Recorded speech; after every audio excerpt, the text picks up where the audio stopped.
Good evening, everybody. Welcome back to the WOR YouTube channel for round number 5 of this PC Tier 1 season. In Season 14, we're going to have a fantastic race around Portimao in Portugal. My name is Dan Field, and as always, I'll be joined by Luke Etheridge. Luke, after a week's break, we're back, we're ready, and we're raring to go. Yeah, it's good to be back. Good evening, Dan. Good evening to everyone else that is watching around the world. Looking forward to Portugal, to be honest. It's not a circuit that I find produces the best racing, but it is always a challenge, and you never know what could happen. It's a very interesting track. It's still one that I think the drivers aren't used to as much as some of the others, because we've not had it on many games, and we only really came on this game part way through. And yeah, looking forward to seeing who's been working on league racing during the break, and who's been working on challengers during the break. And tonight might just show a bit of a difference. Absolutely. I mean, two drivers will be unaffected by challengers leading the way in the championship at the moment. Jake Benham and Alvaro Carreton, just 2 points separates them coming into this race. Surely, Luke, those two, they're definitely going to be the ones to watch in this race, in this one. I mean, yes, certainly. I mean, if you look a bit further down as well, though, we've had 4 different winners so far this season, and incredibly, the man who's third in the championship, Thomas Ronhaar, he could still not win the race tonight and end up leading the championship if results go his way. But yeah, he's had a fantastic season so far, but had that one race in America probably costing him slightly. Ruben Pedreño, he's not going to be here tonight, so he's not got a chance. But there's a man with a 100% record, 5th in the championship at the moment. Nicholas Longue was at Alfa Romeo, now full-time at Ferrari in esports and driving for Ferrari tonight. So looking forward to seeing what he could do. Maybe we'll get a repeat winner. Maybe we'll get Ronhaar winning his first race of the season. Or maybe we will get something completely different. If there's one thing I know about Portimao on this game and on previous games, it does seem to be very weather affected. So who knows whether we're going to see some wet weather, particularly given how this season has gone. It wouldn't be too surprising if we do get some rain.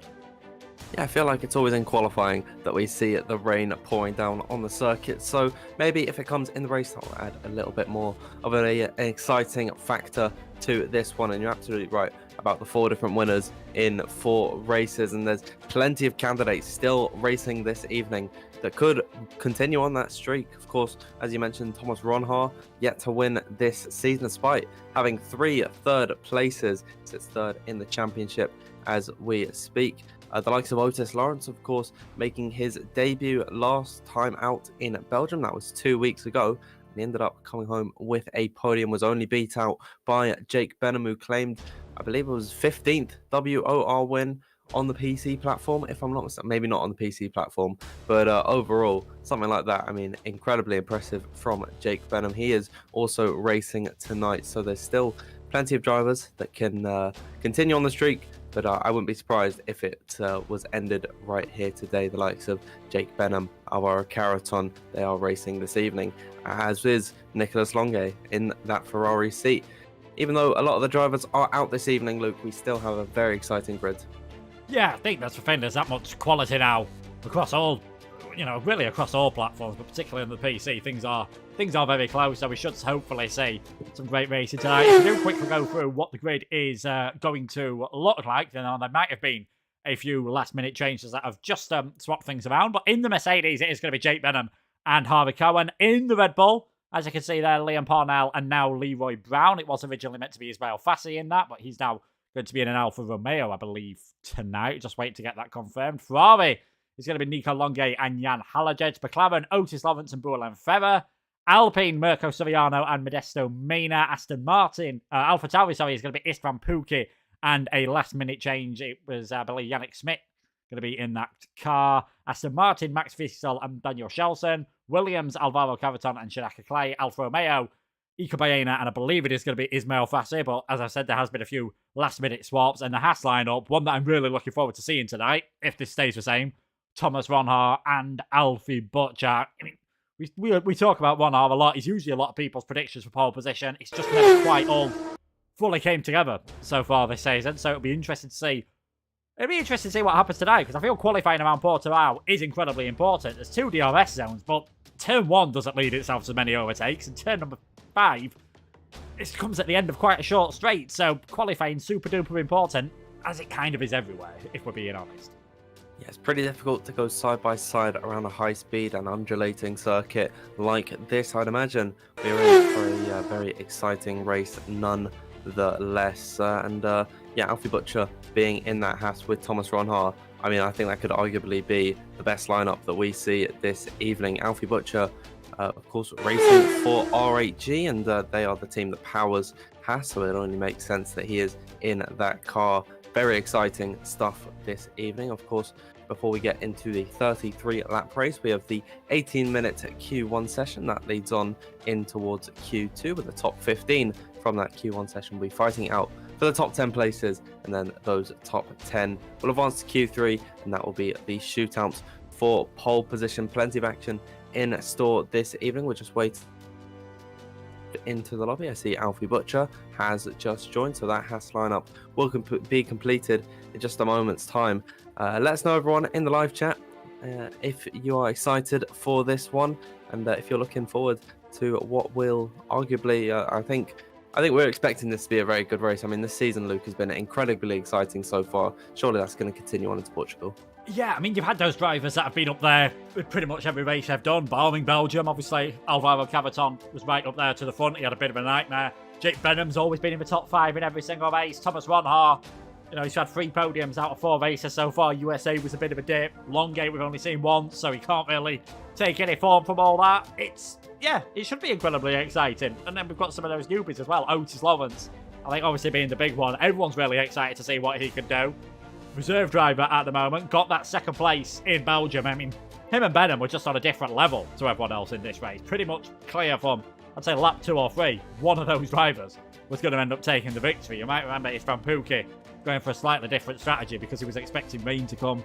That never really did. So that's always an interesting one to think about, the different strategies that everyone can do. And I hope, I know it's a way away yet, but I hope on F123 we do get a bit of a variation on the strategy. It seems like we've gone from the previous game, everyone doing soft medium or medium soft, to on this one, everyone tends to go for the hard medium, and it is going to be that you're expecting to see again today. Everyone going for a hard medium strategy. Anything else is going to rely on safety cars or the like.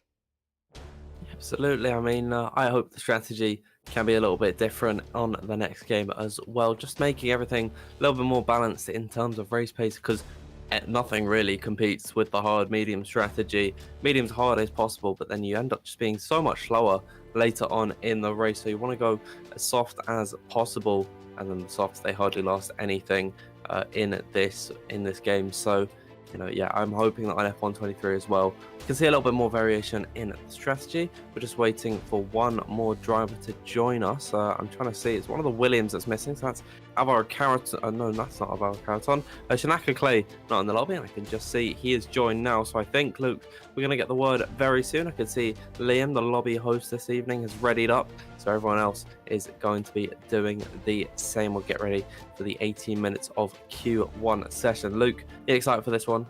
Yeah, certainly. I mean, Q1, especially around here, it's a track where it's very easy to invalidate. It's a track where it's very easy to make just a tiny little error, so you never know what could happen. And also, and it's something that I don't think we've really spoke about so much around here, it's a track where if you spin at certain parts, you can end up facing the wrong way on a different bit of the track and getting disqualified. It's not something that you see too much. I remember on some of the older F1 games, like 2018, 2019, Hockenheim pit lane was another one. If you spun across out of turn 1, you'd be facing the wrong way in the pit lane, and the game would just instantly disqualify you. And I've seen it happen around here a few times. Fingers crossed none of that happens to any of our drivers tonight. Yeah, I remember in turn number 13, you can spin across there, and then you can completely cut that. It's like a little long hairpin type corner, but you can cut across that if you spin, and then you can get a 10-second time penalty. So certainly this is a very dangerous circuit, but these drivers, I know that they are more than capable of handling themselves. We're just about to getting ready to go into this qualifying session. All the drivers are readying up, and I'm very excited for this evening. Portimao circuit with a lot of elevation change, plenty of high speed corners, and a few places to overtake. Watch out for turn number 5, Torre Vit, that heavy braking zone, the slowest corner, I would say, along this circuit. Look, we're definitely going to see the brunt of the overtakes through there. Yeah, I think, like I've said, turn number 1, it's it's not really much of a braking zone, so unless you've pretty much got the move done before you get to the corner, you're not going to see many moves into there. But yeah, turn number 5, that hairpin, you will see moves there, and you'll see, I think, potentially risky moves. there, if we're being honest. A few late dives on the brakes to get a move done there. Unless the car in front of you has had a bit of a nightmare coming out of turns number 3 and 4, you're not going to see too many drivers making it nice and easy around there. And, you know, getting a little bit of argy-bargy through there. It can carry on all the way up the hill through like 6, 7, 8, and 9. And then, yeah, you never know what could happen. And because it's F1 2022, you never know what could happen. I've had the ego dumper. Oh dear. Has your game crashed here, Luke? It has indeed. So it looks like we're going to have radio comms for the first part of qualifying. I think they've heard you talking about the strategy in the game that the F1 gods weren't happy with you. But yeah, we are getting ready to load into this session, and I will provide us with radio commentary. I mean, it is always pretty slow in the beginning of qualifying, so I don't think we're going to miss too much action. It will all be the intermediate runs. So yeah, it's normally around the 10-minute mark when we see drivers strapping on a set of the soft compounder tyres. I'm just loading in to the lobby now. I can see that you've left the session. And Luke, just looking at the skies, there's no signs of rain at the moment. However, there's pretty heavy cloud coverage. So once again, it seems like the rain gods, they might be shining upon us once again. However, nothing is confirmed as we speak. All 20 drivers in the lobby getting ready to go around Portimao circuit, which I really do enjoy because of the fact that I've been to the karting circuit on holiday in 2019. So that was even before it was on the F1 calendar. Didn't know it would be an F1 circuit at some point, but it's really cool that this is actually the only F1 track that I've ever been to, but it wasn't even for a race. So yeah, that's one reason why I really do love this track. And Luke, just seeing now, Shinaka Clay, Max Wiesel, and a bunch of other drivers, Ikabena, they're all coming out of the pit lane at this moment in time with 17 minutes left to go. But they are on a set of the softs. The entire field has actually come out on the Red Bull's set of tyres, the softs. So I think we're going to see some rain very. We see the intermediate runs coming out from these drivers, but no, they've gone on to the set of the softs. So yeah, I think that spells one thing. Yeah, I mean, if the drivers are going to head out on the softs this early on, I was about to say it'll be a telltale sign of what the weather's going to do about how quickly people are, you know, able to set their lap times. Thankfully, it does look like I am now loading into the lobby, so hopefully it won't be too long before we are able to see the drivers heading out there. And yeah, talking of F1 tracks, I went to Silverstone with Uni, completely unrelated to F1, and we got told don't open the garage doors at the back because there is some form of race car out there on circuit. All you had to do was listen to the sound of an old F1 V8 screaming past every now and then to work out what kind of race car it was. Oh wow, that is quite the story. As you can see now, everyone, we are into the lobby. We've got our first runners coming out on track. Shinaka Clay is the first man around the circuit in his Williams. We'll see what he can do. So far this season, it's not gone completely his way. I mean, he was here last week in Belgium, and that was actually about it. Sitting 13th in the standings at this point, so missing first 3 races, that's certainly going to damage his season. But as he goes through Torre Vip, the heavy braking left-hander hairpin in towards the fast second sector, where this can catch out a lot of drivers, especially on the power too early out of Samsung corner, I believe that is called, and in towards Craig Jones. Of course, very fast circuit around here. I really do love this track, Luke. Yeah, definitely. It's one of those where, like I've said, the racing might not always be the fantastic, but just how fast, just how flowing it is, it must feel absolutely fantastic.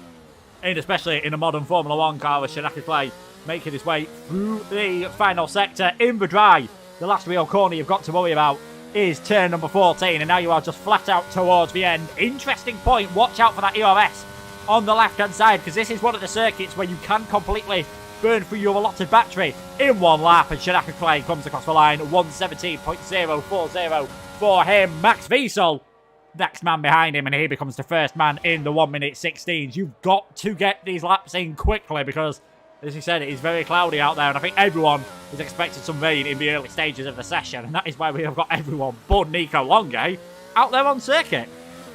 Very interesting to see Nicolas Longue not out on track as Ismail Fassi comes across the line to go quickest of them all by just over a tenth of a second. Alvaro Carton finds himself in P5 as Isfan Pookie jumps up into P2, and Otis Lawrence now fully becoming a McLaren driver after Barry Borman's move to Ferrari. He sits at the top of the standings with a 1 minute 16.781. And if the rain is imminent, Luke, surely these first initial banker runs, once that rain hits, this will be the only laps that we're actually going to see, the only proper laps. So Nicolas Longue certainly on the back foot at the moment in the pit lane. We've got Alfie Butcher on circuit as well. I believe he invalidated his first lap, so it'll be a big loss to see both Nico and Alfie out in the first session of qualifying. However, Butcher, he still does have another opportunity. A little bit of traffic in his way. One of the McLarens moving off to the side. Very nice indeed. But Alfie Butcher, as he heads through this second sector, I mean, what kind of form he has been in. If you've been keeping up with the PSGL E-Series, you'll know that Alfie Butcher, 2 podiums in the first 2 races. He is a man on fire at the moment. Yeah, I've said for a while, outside of the e-sporters, the 2 drivers to watch out for are Alfie Butcher and Ruben Pedreño. We've not seen as much for Alfie on the PC side in WOR, but we know he's been very successful previously on the Xbox. He's had his moments on the PC. That's certainly, not the case. Top 10 in the championship last season, but I think we all know that if he gets a consistent run in, he could be someone to watch. Heads towards the finish line here, though. 8th position. He'll be relatively happy with that for a second run. Currently, then, Brown, Maynard, Parnell, Baena, and Longue in the drop zone, but no sign of the rain yet, with 12.5 minutes remaining. So interested to see how everyone plays this Q1 session, because we're in a very different situation to normal, because it would only be about now drivers would start to head out for their first soft runs, not coming back into the pits after their first soft runs. I think I might have just seen a speck of rain watching on board with Alfie Butcher, and I think it is, now it is beginning to fall. The rain is hitting, so all the drivers, they were able to get their laps in due time, and just it is a matter of how quickly this rain falls. Nico not able to come out on circuit. I think he's pulling a Thomas Ronhar here, where he just decides to do a last question mark challenge. But I think this is going to be a very swift end to a Q1 session. Otis Lawrence, Thomas Ronhar, and Boulan Ferrer all deciding to retire, as is Mirko Soriano. He knows that he is safe, so that means the 5 that we're losing in the session: Leroy Brown, Modesto Mena, Liam Parnell, Ikabaina, and Nicolas Longue. And I'd say, of course, outside of Nico, I think Ikabaina going out in this session is definitely a big loss. This is a driver that we can see in the upper echelons of the grid. Modesto Mena coming out of the pit lane, but I'd imagine with the rain now beginning to fall quite quickly, this is not going to be a very competitive time whatsoever. But at this point, Luke, he has nothing to lose. He might as well come out on track. Yeah, I mean, he's not going to find a lot of time. He only needs 12 thousandths of a second to get him tied with Yannick Schmidt, 13 to get himself safe. So whether we're going to see a few more of those in the drop zone come out, we'll wait and see. But yeah, it doesn't look like they're going to see any improvement at the moment. Obviously, red light flashing on the back of the car at the moment is because he's not using any ERS. That is not the rain light at the moment. Yeah. And we just saw a little bit of a wobble there from Modesto Mena already. It's only going to get worse as things go on. Whether he attempts any part of this lap, we'll wait and see. But this is going to be, I feel, a very short Q1 session. Yeah, I think Modesto Mena's wobble out of Samsung corner, that was understated by the camera angle that I could have seen on the stream. I was riding on board with him. He looked very shaky, almost into the gravel on his outlap there. It's not looking good for Modesto Mena. Alvaro Carton also out on the circuit, as is Leroy Brown. These drivers deciding to go out. Well, no, Modesto Mena coming back into the pit lane. I think that's him accepting defeat, that his qualifying session is done. Liam Parnell retiring in the pit lane. We've only got a few runners left still going.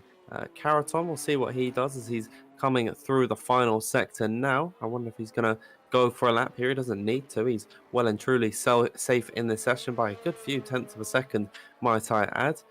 Leroy Brown, he needs to find 3 thousandths on his lap if he wants to be level with Yannick Schmidt. If he wants to go safe, he only needs 4 thousandths of a second. So it could be achievable, but I'd imagine in these weather conditions, it is not whatsoever, as Alvaro Carton is peeling back into the pits, and I'd imagine the same for Leroy Brown. Or is he going to continue this lap? Indeed he will. Leroy Brown getting underway at Portimao.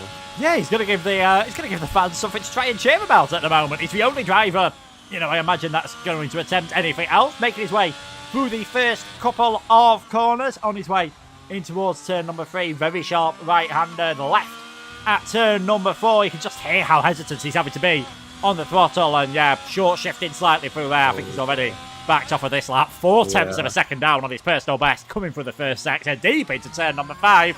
It's safe to say with 9 minutes to go, half the session, technically still remaining, Q1 is effectively over. Yeah, and I don't even think this is intermediate running. I'd imagine they're not going to be at their peak condition at this point. It's just in that sort of grey area where no tyre is really suited for these light rain conditions. I mean, the intermediates, they won't be quick enough, and they'll, in these softs, they just don't have the grip. In the wets, as Leroy Brown, in towards the third sector, he's almost 2 seconds down. So I think his session is certainly over, as is Modesto Mena's Liam Parnell, Ikabayana, and Nicholas Longier with 8 minutes left to go. I wonder if the drivers are going to be instructed to retire in the pits just so we can get this session underway. However, of course, if some runners opt to come out onto the circuit, could see some intermediate running at the end of this session. I'm going to see in the pit lane if anyone's fitted that tyre. No one has for the time being. And then at the top of your screen, you can just see DRS has been disabled, and I think that is the nail in the coffin for these drivers, that they're not going to improve on these soft laps. Yeah, definitely a certainty now. We're going to see laps a good few seconds slower the next time they go around. Looking at the times further down, Ika Baena, he's the one that sort of surprised me that he didn't even try and attempt a second run in that session. Whether he'd made a mistake quite towards the end of that and his second one was ruined as well, we'll have to wait and see. But you know what, we have got someone heading out there onto the circuit again. This is always a bit risky. There's quite a lot of runoff area around the Portimao circuit, but if you do get it wrong and you crash out, you won't be taking any further part in this qualifying session. But Jake Benham has decided that now is the time to get himself back onto the circuit again on a set of the soft tyres. Now, just because DRS has been disabled, that's normally the sign for intermediate running. But yeah, Jake Benham decided to stick with the softs for now. Yeah, interesting decision from Jake Benham coming out here, but we'll see what he is cooking up as he's headed uphill. I think this that left-hander there, I believe it's turn number 4. Surely that is going to be the most different weather conditions. I mean, you have to be so careful in the dry on your throttle application, and that's why Jake Benham's come out onto the circuit. He's given us a little spectacle here. He's drifting his way through turn number 5, and we'll see what he does in this double right-hander through first part of Samsung and then into the second part. No drift through there. I mean, I think he'd have been spinning off into the gravel, but Jake Benham is just giving us a little show at this point, as we've only got 4 runners yet to retire in the pit lane. And if they want to come out on the circuit, that's fair enough from them, but I think there is no real incentive to do so at this point. We know who's being eliminated, and we know who's topping the session, that being Otis Lawrence in the McLaren. A 1 minute 16.781 from him in that McLaren. Oh dear, Jake Benham, he's got that one wrong, and he's sent into a spin. I've seen someone asking, Otis replacing Barry in esports? No, because Otis isn't old enough to compete in F1 esports. He's only 14 years old, so we're still a few years off of seeing Otis Lawrence in the F1 esports series. But surely, at the pace that he's going, Luke, we are going to definitely see him in F1 esports one day.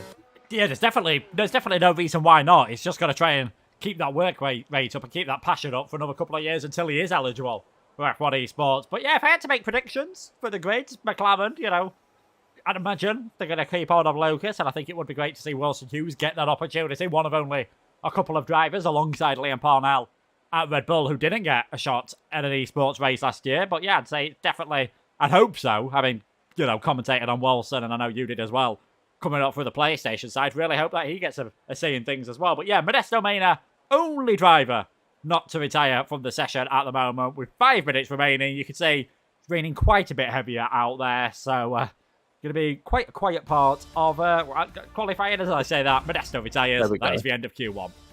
Yep. Swift end to qualifying 1, but it is Otis Lawrence half a tenth up on his nearest rival, Ismail Fassi, in P1. Isfan Pookie sits in 3rd, and Thomas Ronha in 4th. Bulem Ferrer in 5th. Max Wiesel 6th. 7th for Clay. Alpha Butcher splitting those Williams in 8th, with Caraton in 9th. And Daniel Shelson rounding out the top 10. Jake Benham, Jan Haladej, Harvey Cohen, Mirko Soriano, and Yannick Schmidt outside the top 10, but safe into the next session. And the 5 that are eliminated: Leroy Brown, Mephisto Mena, Liam Parnell, Ikabaina, and Nicholas Longay. Big talk, of course, Longay being eliminated. We didn't even see him out on circuit, so it's looking like a last question mark challenge for the most recently signed towards Ferrari eSport representative. Very exciting to see what himself and Barry Burman can do. But of course, Barry not racing today. Nicholas Longay, he's going to carry the hopes of Ferrari on his shoulders today. Yeah, the big hopes of the Scuderia, of course. Jan Halliday's making it through as a reserve driver, the Czech driver, so we'll wait and see what he can do. We didn't really learn anything from that Q1 session. I mean, the drivers that were up there towards the top, Otis Lawrence, we expected that. You know, Ronhar wasn't too far off either. Fassi and Pookie putting in brilliant performances to get in towards the top 3. In terms of who's going to be good in the intermediate running, we'll have to wait and see now. A lot of cars heading out there early on in the session, potentially, of course, because the main might end up getting heavier. So this could, who's to say, this isn't going to be a similar session to the last one, and this time around it's going to be drivers getting runs out there on the intermediates before the track requires the full wets later on. Yeah, I mean, we've seen wet to dry and dry to wet sessions so far this season, but I don't think we've seen the entire spectrum of going on the softs, then to the inters, then to the full wet tyres. So that'd be certainly interesting to see in this qualifying session. It would definitely get the race to us sooner. But Thomas Ronhart and Alfie Butcher, the 2 Haas representatives this evening. The first one's out on track, and we'll see how different this track is in the wet conditions. I mean, going through this second sector, through Craig Jones, turn number 9, that is going to be very scary in the wet conditions. If the throttle application is just a little bit too early by a fraction of a second, surely you're going to be sent in to a spin. Certainly a lot to be worried about on this lap, but these drivers have got to keep their heads cool. As through Sagres, the final braking zone along this track, we'll see what Thomas Ronhart can do as he gets underway. Will he have to lift through the final corner, which is easily flat in the dry? Quite a bit of lifting from the man in the Haas. The Dutchman comes across the line to get his lap underway, and we'll follow him as he heads up towards turn number 1, named Primera. This is a very difficult corner to overtake on. It's a high-speed right-hander down in towards 5th, and then a little bit of a correction on the exit. Thomas Ronhart, a little bit shaky at the beginning, but nothing to be worried about at this point. Is now through Lagos, and then the uphill left-hander of turn number 4. So tricky in the dry, even harder in the wets. But at the end of the first sector, Thomas Ronhart with a 24.297. He's looking decent on his run. Misses apex on the inside of Torre Vip. So, yeah, certainly there are improvements to see on this lap for Thomas Ronhart, but Luke is looking all right. Yeah, he's not doing a bad job whatsoever. 1 pole position so far at Brazil, as he does now come into this middle sector where you've got to be delicate in the dry with turning, braking at the same time. Obviously, no assist in the top tier, as you would expect for these top class drivers. In towards turns number 10 and 11 now. Pretty much try and treat it as one long right-hander. Nice and steady through there. 57.640. His sector 2 time in towards the final corners now. Turn number 13 again, just having to soar a bit at the steering wheel. Perhaps these cars set up a bit more for dry conditions when the race comes through. Turn number 14. Again, that rear of that car is wanting to spin around, and I wouldn't be surprised to see a bigger lift through the first part of the final corner to then make sure he can get on the throttle earlier, get the best possible run down the start-finish straight, and Thomas Ronhart across the line with a 1:25.575. His teammate Alfie Butcher almost 4/10 of a second behind him, and Max Wiesel swapping in between. Wouldn't surprise me if we see that time from Ronhart getting beat, because there was definitely a few points on that lap where it looked quite sketchy, but at the moment, still doing enough to be the fastest man. Yeah, I mean, there's arguably main rivals this race. Otis Lawrence and Jake Benham, 1-2 last time out in Belgium. They sit 3rd and 6th at the moment. It's good to see Yannick Schmidt up the order. He's, I think, a last-minute reserve headed into this evening, so it's good to see that he is prepared. Jan Halliday in P10 as well as Boulem Farah. Certainly, there was a mistake made on that lap. And Alvaro Carreton, only P9 with his run, could be in a spot of bother. We got Ismail Fassi coming to the line. He was P2 in the first session. Invalid on his first run in Q2 as Shanaka Clay comes to the line, puts a teammate into the danger zone. But Williams, so far in this session, not looking too strong. There's a 4/10 of a second difference between 9th and 10th. So all of the runners in that bottom 5 at the moment, they've got to find a big improvement if they want to see themselves safe and secure into Q3. I mean, we've sometimes seen it. If you're 4 attempts off anyone, you're not making it through Q1, never mind Q2. But at the moment, quite big gaps, a bit telling of what you sometimes see in the wet conditions. It doesn't look like Thomas Ronhav, at least, or Max Wiesel have gone for second runs at the moment. So they're just going to bring the car back into the pit lane with 10 minutes to go in this session. Or perhaps doing a cool-down lap, of course, because you do burn so much ERS around here that you need to cool things down, get the battery back fully recharged, and go for it for one final proper run. Drivers who I don't think will be cooling down too much. Istvan Pukki and Ismail Fassi, both of them invalidating on previous runs. As Istvan Pukki, a man who perhaps could have had a podium, could have had a victory at Azerbaijan, of course, but that incident with Patrick Sipos, his countryman, his compatriot, crashing through the castle section, costing Pukki in the end, as he was the next car behind, and Sipos's car didn't ghost in time, but towards the finish line for Istvan Pukki, 10th place for now, and that is Alvaro Caraton at the moment in the drop zone, and Istvan Pukki is now shoved into the drop zone by Ismail Fassi. So yeah, Caraton especially, you'd expect to see something different and some improvement. Interestingly, Yannick Schmidt's the only driver that's headed back into the pit lane on the lap. Everyone else deciding to go for one more run, as Daniel Shelson, maybe wishing that he hadn't. He's had a spin out of turn 5. Oh dear, and I think that is one driver that's been claimed victim to the tough nature of this track. It is very difficult to get everything completely right around here. I'm trying to find who is on a lap at the moment. Jake Benham in the third sector. He's about half a tenth down on his previous best, but he's able to find some time in the final sector. He could see himself potentially maybe into that top 3. I doubt he'll be competing with the likes of Ronhaar, Max Wiesel at this point. And oh dear, just at the exit of turn number 14, he invalidates his lap. So Jake Benham will be headed back into the pit lane. He's practically sliding through turn number 15 there. His qualifying run is over. Bulem Ferrer on a slow lap. Otis Lawrence is coming up towards the line, but he doesn't look too quick on that one. I believe that was a cool-down lap. So Otis Lawrence will be going once again. We'll catch up with him later on in this session. Daniel Shelson, as you mentioned, had a spin earlier on. Ismail Fassi invalid on what I believe is his in-lap. Istvan Pukki won't be pushing at this point. So I believe, Luke, the only runner who is actually on a timed run at this point in time will be Otis Lawrence at the moment. He's just headed in towards the second sector. He is down by almost 0.2 of a second. Could that be signs of potentially the rain coming down even heavier in this session? It could well be, because no one's finding any time at the moment. Alvaro Caraton, he was down on his lap. He's dived it back into the pits. We've seen no improvements from anyone on their second or third runs at the moment. Otis Lawrence decided to stay out there for a fourth run, which is quite rare to see. Obviously, the best of those intermediate tyres will have been taken out. You can just see the change of direction of these modern ground effect Formula 1 cars as they try and swing things around. He's 7/7 down. He's just having a bit of fun at the moment. So Otis Lawrence will be bringing it back into the pits. Yannick Schmidt could be a bit of an interesting one as well, but he's really struggling through there. Invalidated that lap already. I think a bit like Q1, this could be it. Ronhaar, Wiesel, Lawrence, Schmidt, Shelson, Benham, Cohen, Butcher, Clay and Fassi making it through. And big name, obviously, Alvaro Caraton. Unless track conditions improve, the Spaniard, the championship leader from a couple of rounds ago, is going to be heading out in Q2. Yeah, with speed running qualifying at this point, any percent. I mean, well, we ended Q1 about 8 minutes early. We could be ending about 5 minutes early, actually. We could be suffering the same fate in Q2. I mean, we'll be in the race before we know it. But certainly, Luke, Alvaro Caraton going out this early. He is pulling out of the pit lane. Going to go for another attempt in here. I'd imagine Istvan Pukki, Mirko Soriano, Jan Haladej and Bulem Ferrer, they'll all be doing the same. I mean, Haladej and Ferrer, they're both actually coming into the pits as we speak. But certainly, Alvaro Caraton out on to the track. See what we can do. The rain does look quite a bit heavier than what we saw at the end of Q1 and at the beginning of this session. And I think certainly a 1 minute 26.4 flat from Caraton.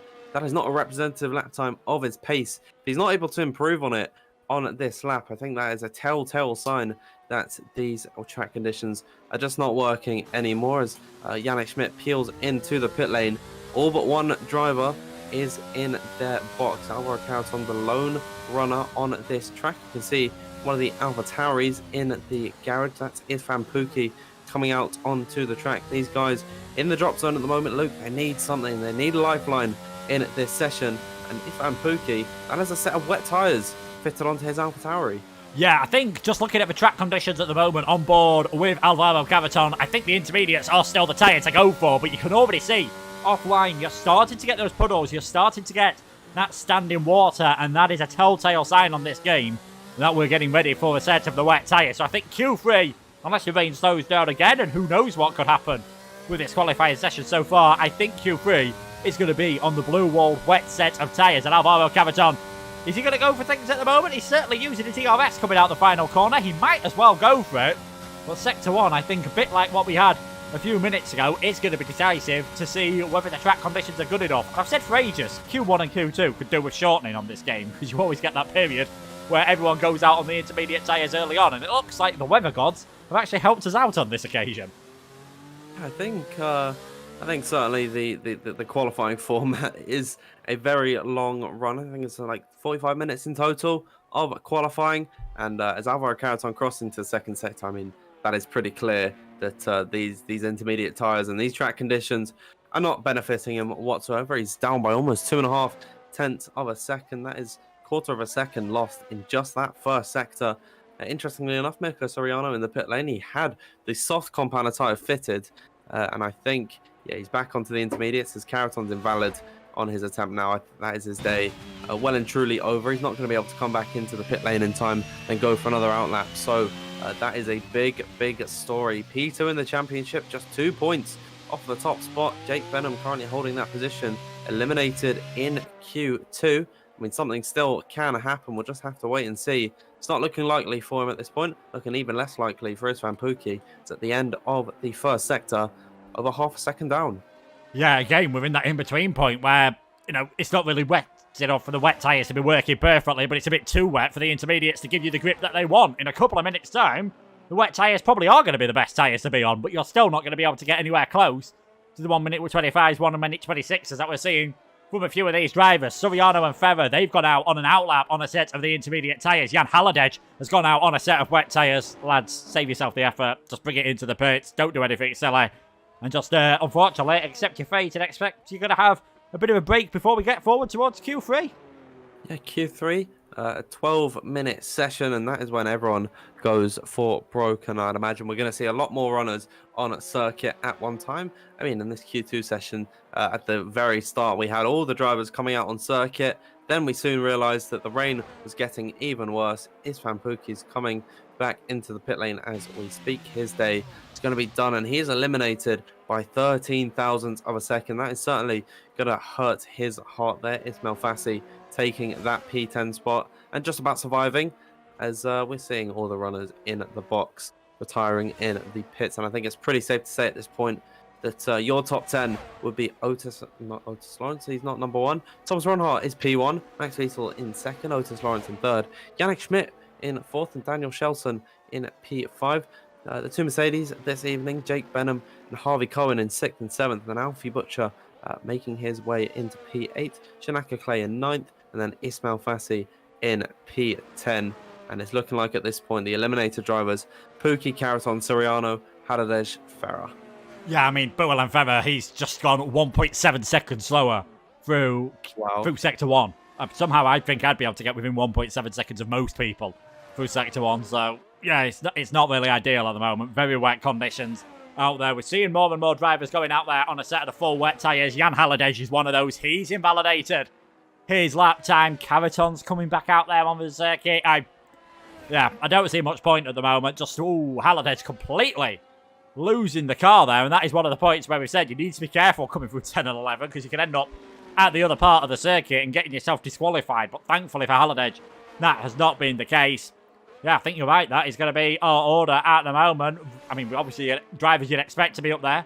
Ronhart, Lawrence, Benham, and Clay. I think the big one missing from Q2 is obviously going to... Well, that has been eliminated in Q2, I should say. So the big name missing from Q3 is going to be Alvaro Carreton. P12 around here is going to be a bit of a struggle.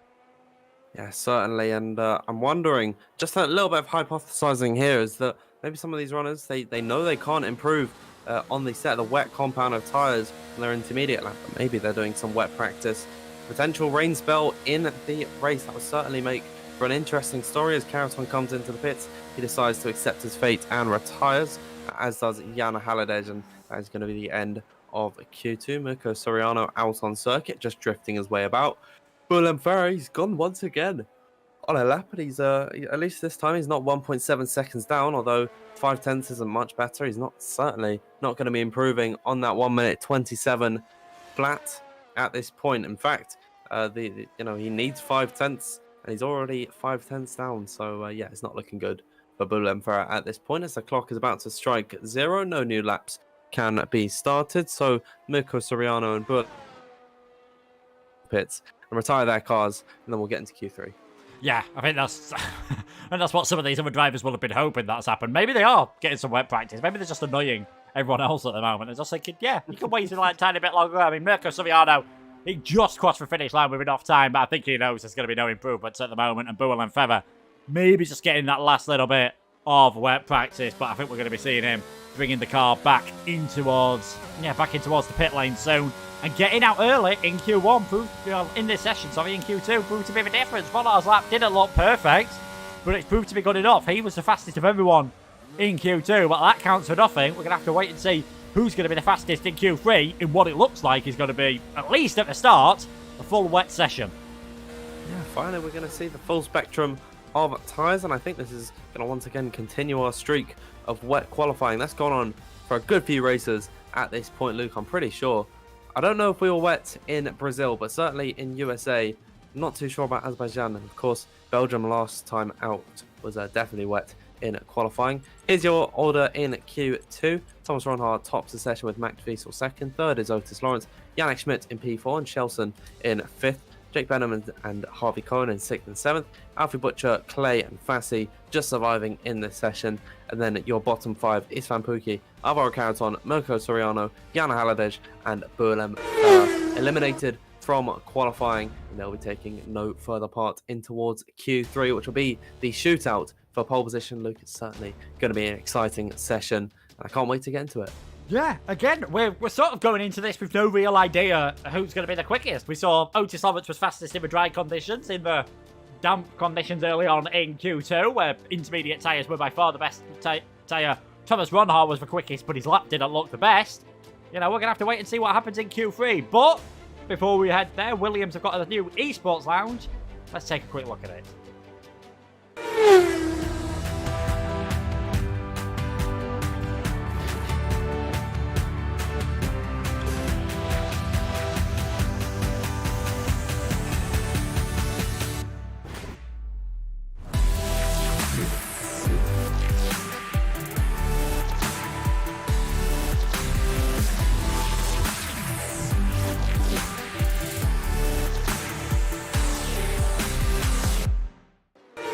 Welcome back, everybody. Trackside in qualifying here in Portimao, round number 5 of this season 14 on the PC Tier 1 flat platform continues as Jake Benham is the first one out on circuit, and he's been very eager to get out on track. As soon as I loaded in, I saw the Mercedes garage. They were all unloading the car off the jacks and getting out of the way for him to go on his run.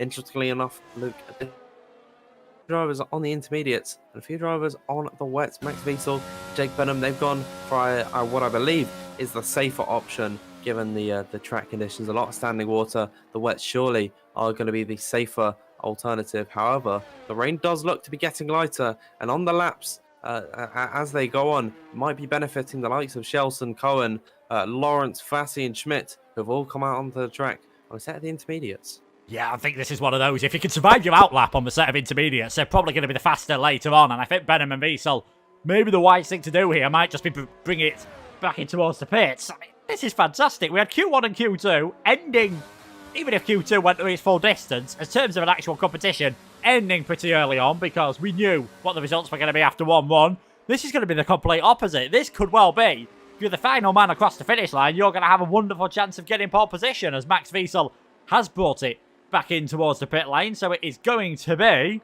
Yeah, it's going to be Ismail Fassi, a young Spaniard, another promising hope.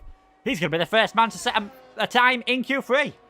Yeah, Mother Nature very indecisive this evening with what weather she wants to throw at the drivers, but Ismail Fassi braving the circuit on a set of the intermediates, and with the rain lightening up at this point, as long as his lap goes along, he will be improving. So this session really is going to be about endurance and just going for as long as you can, getting all the improvements possible. 24.7 for Ismail Fassi, decent enough. I think that's around about what we were seeing at the beginning of Q2, and surely the conditions are just going to get better and better. And one thing that is also very key about this qualifying session, and you mentioned it, Luke, is timing. Of course, being the last man across the line, that will give you the most optimal track conditions for the tyres that you are utilising. So surely it is going to be all about being the last man across the line. I think some, just a little bit of a theory, I think some of them are going to be caught out. Maybe they won't even get to start their final runs. With 8.5 minutes left to go, we will find out who is on pole position. Ismail Fassi looked decent on his run so far. He's just coming through the final few corners, and we'll see what the representative can do out of the final corner now. This is turn at number 15, flat out in the dry, but you have to lift off ever so slightly in the intermediate conditions, and to come across the line, 1 minute 26.904. So certainly a lot slower than what we saw at the beginning of Q2. But I'd imagine as the track conditions improve and as more drivers create that dry line, we are going to see a lot more quicker times. Harvey Cohen looks slow on his run, 1 minute 33.8, and Otis Lawrence will be the next one to cross the line, 1 minute 27.097. So already the McLaren representative seemingly struggling at this point. Yeah, Harvey, I think we saw the yellow flag briefly, so clearly made a mistake on his lap. Yannick Schmidt's gone into third place. Otis Lawrence in that second position for now. Daniel Shelson looking like a very good middle sector, so this could be a decent lap from Daniel. I think actually he's made just a little mistake in the final sector, so 130.264 for him. I think proving that it is, you know, the intermediates are the quicker tyre, but it is still tricky out there, and if you make any slight mistakes, go slightly offline, you're going to be in trouble. But look at that, Shanaka Clay. You can tell he's British driving in conditions like this. Half a second faster than anyone else so far.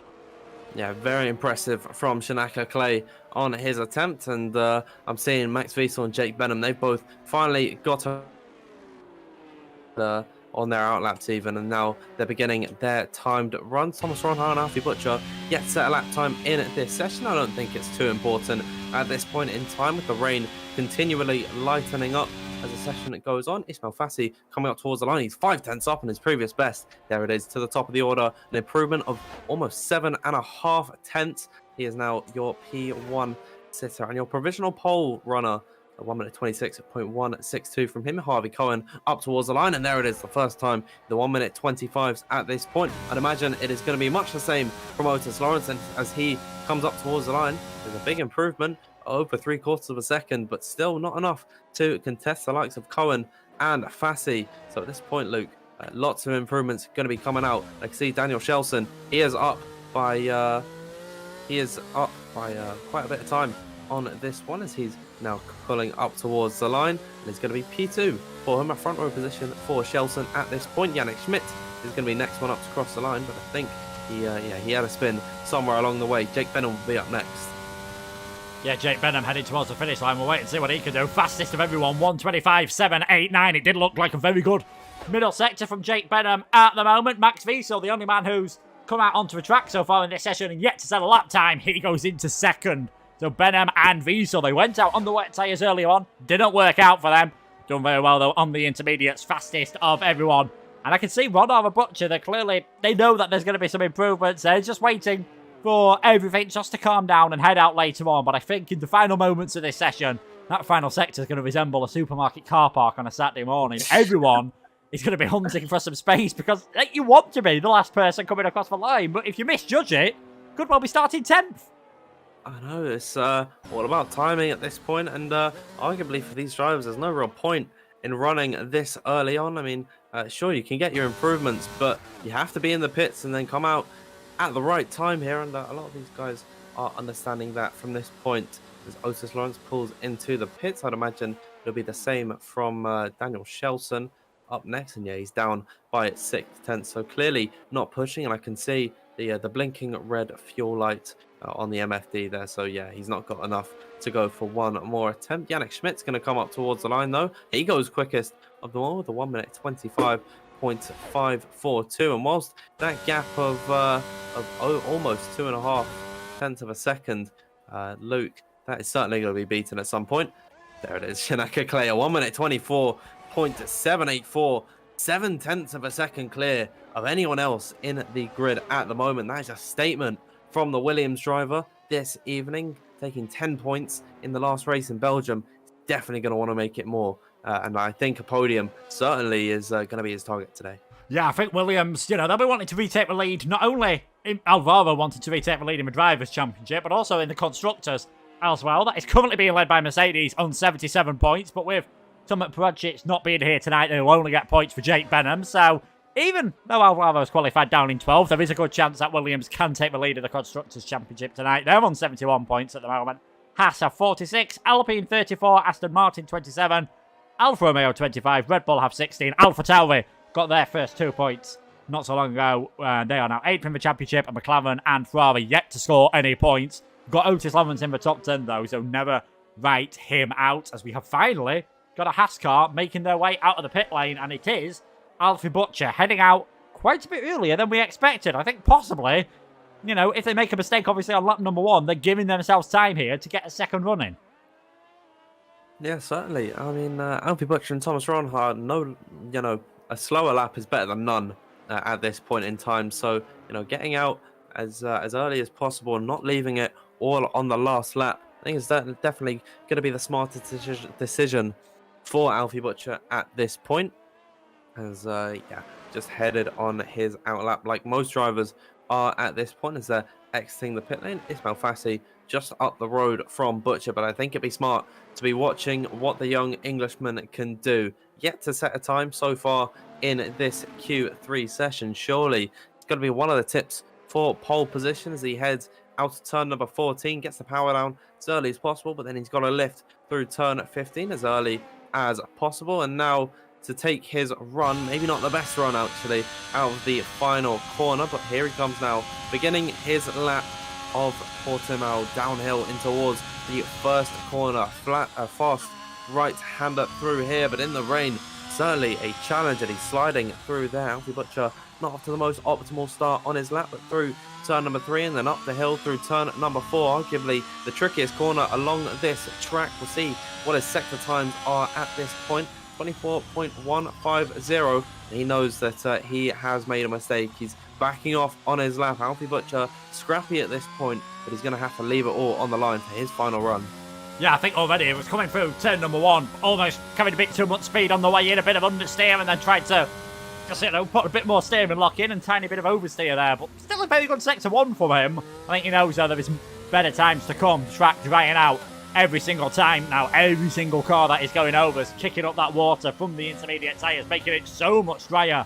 And you can see how much drier it is offline, never mind online, where we've got the cars going around at the moment. Daniel Shelson, he's invalidated his lap, so it's a good job a lot of these drivers have headed out earlier on, because we're seeing so many mistakes from them at the moment. Harvey Cohen's drifted his way, going through turn number 8 there. He's now flat out through number 9. Yellow flags up ahead. This is what I was on about in the final sector. It's starting to get very busy indeed, and this is going to be a bit awkward for Cohen. Ooh, just about there. I think that Haas car getting out of the way, but maybe just a little visual distraction for the Mercedes.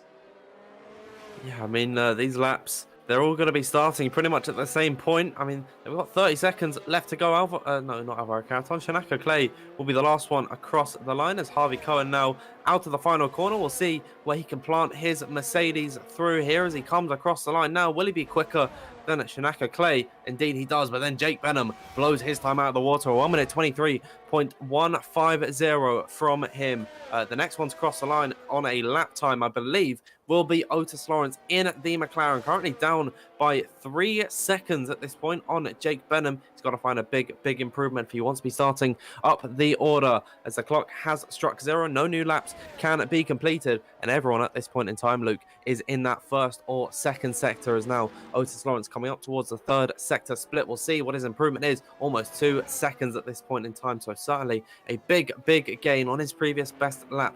Currently sitting on a 1 minute 26.305. Not competitive whatsoever at this point, but out of the final braking zone at Sagres and then getting the power down as early as possible. He's going to have to lift through turn number 15, but Otis Lawrence looked calm, looked composed on his lap thus far. Out of the final corner now, where will he put himself as he comes across the line? Only P2, he's about half a second down on Jake Benham. One of the Aston Martins will be up next, and it is Max Wiesel. Lost a little bit of time at the beginning of this session, going out on the wet tyres, but it does not mean anything to him, as he is now your new provisional pole sitter, immediately beaten by Daniel Shelson. Alfie Butcher now coming up towards the line, can only manage P2, splitting the two Aston Martins. One of the Mercedes up next is going to be Jake Benham, but he has invalidated on his lap as Thomas Ronhaar towards the line makes it onto the provisional pole position. He is now leading this session. Ismail Fassi jumps up into third, Yannick Schmidt in fourth, and with Harvey Cohen invalid on his lap time,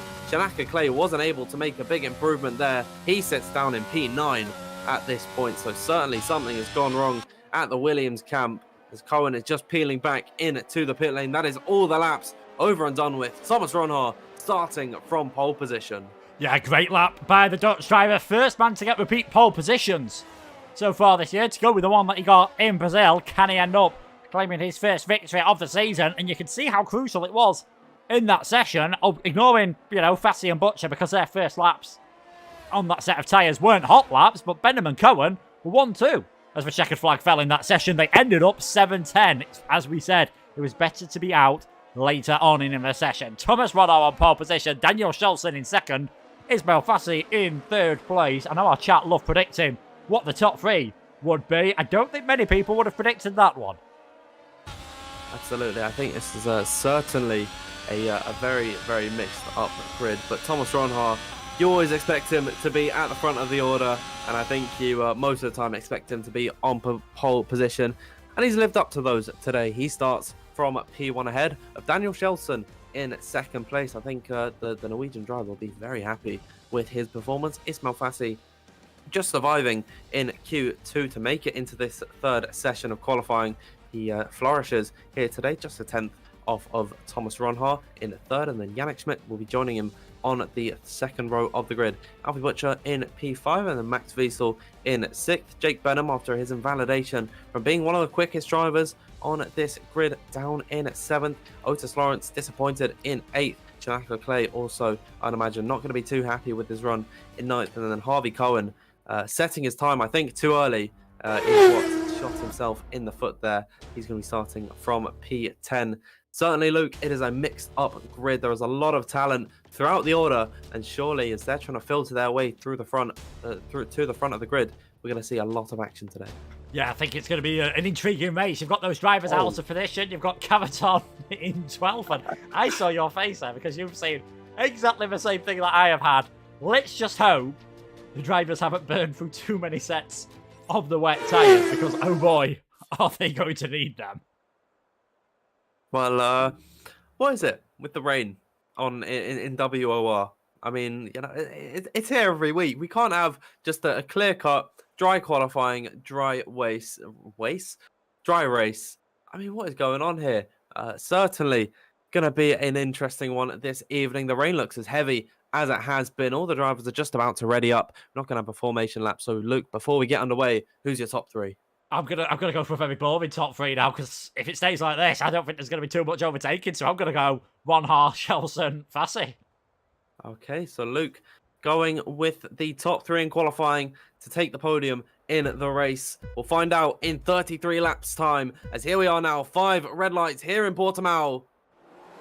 And we are underway, and it looks to be a good start from Thomas Ronhaar off the line, headed downhill and towards the first corner. Ismail Fassi with a brilliant run on Daniel Shelson, trying to get the move on Thomas Ronhaar now, looking towards the outside of Primera. What an overtake around the outside for Ismail Fassi on the wet tyres. He's got ahead of Thomas Ronhaar, and with the superior start, he is now leading this race. Thomas Ronhaar on the intermediates, not looking to have the best pace at this point in time. We saw one car going off the circuit, but everyone has got through cleanly. Shanaka Clay with an excellent start all the way up into sixth at this point. He's challenging Jake Benham around the outside and towards Torre Vip's corner, trying to possibly make the move on Daniel Shelson at this point. The intermediate tyres not working well for those who started on that compound. But at the end of the first sector and in towards sector 2, Ismail Fassi leading the way from Thomas Ronhaar and Yannick Schmidt in third.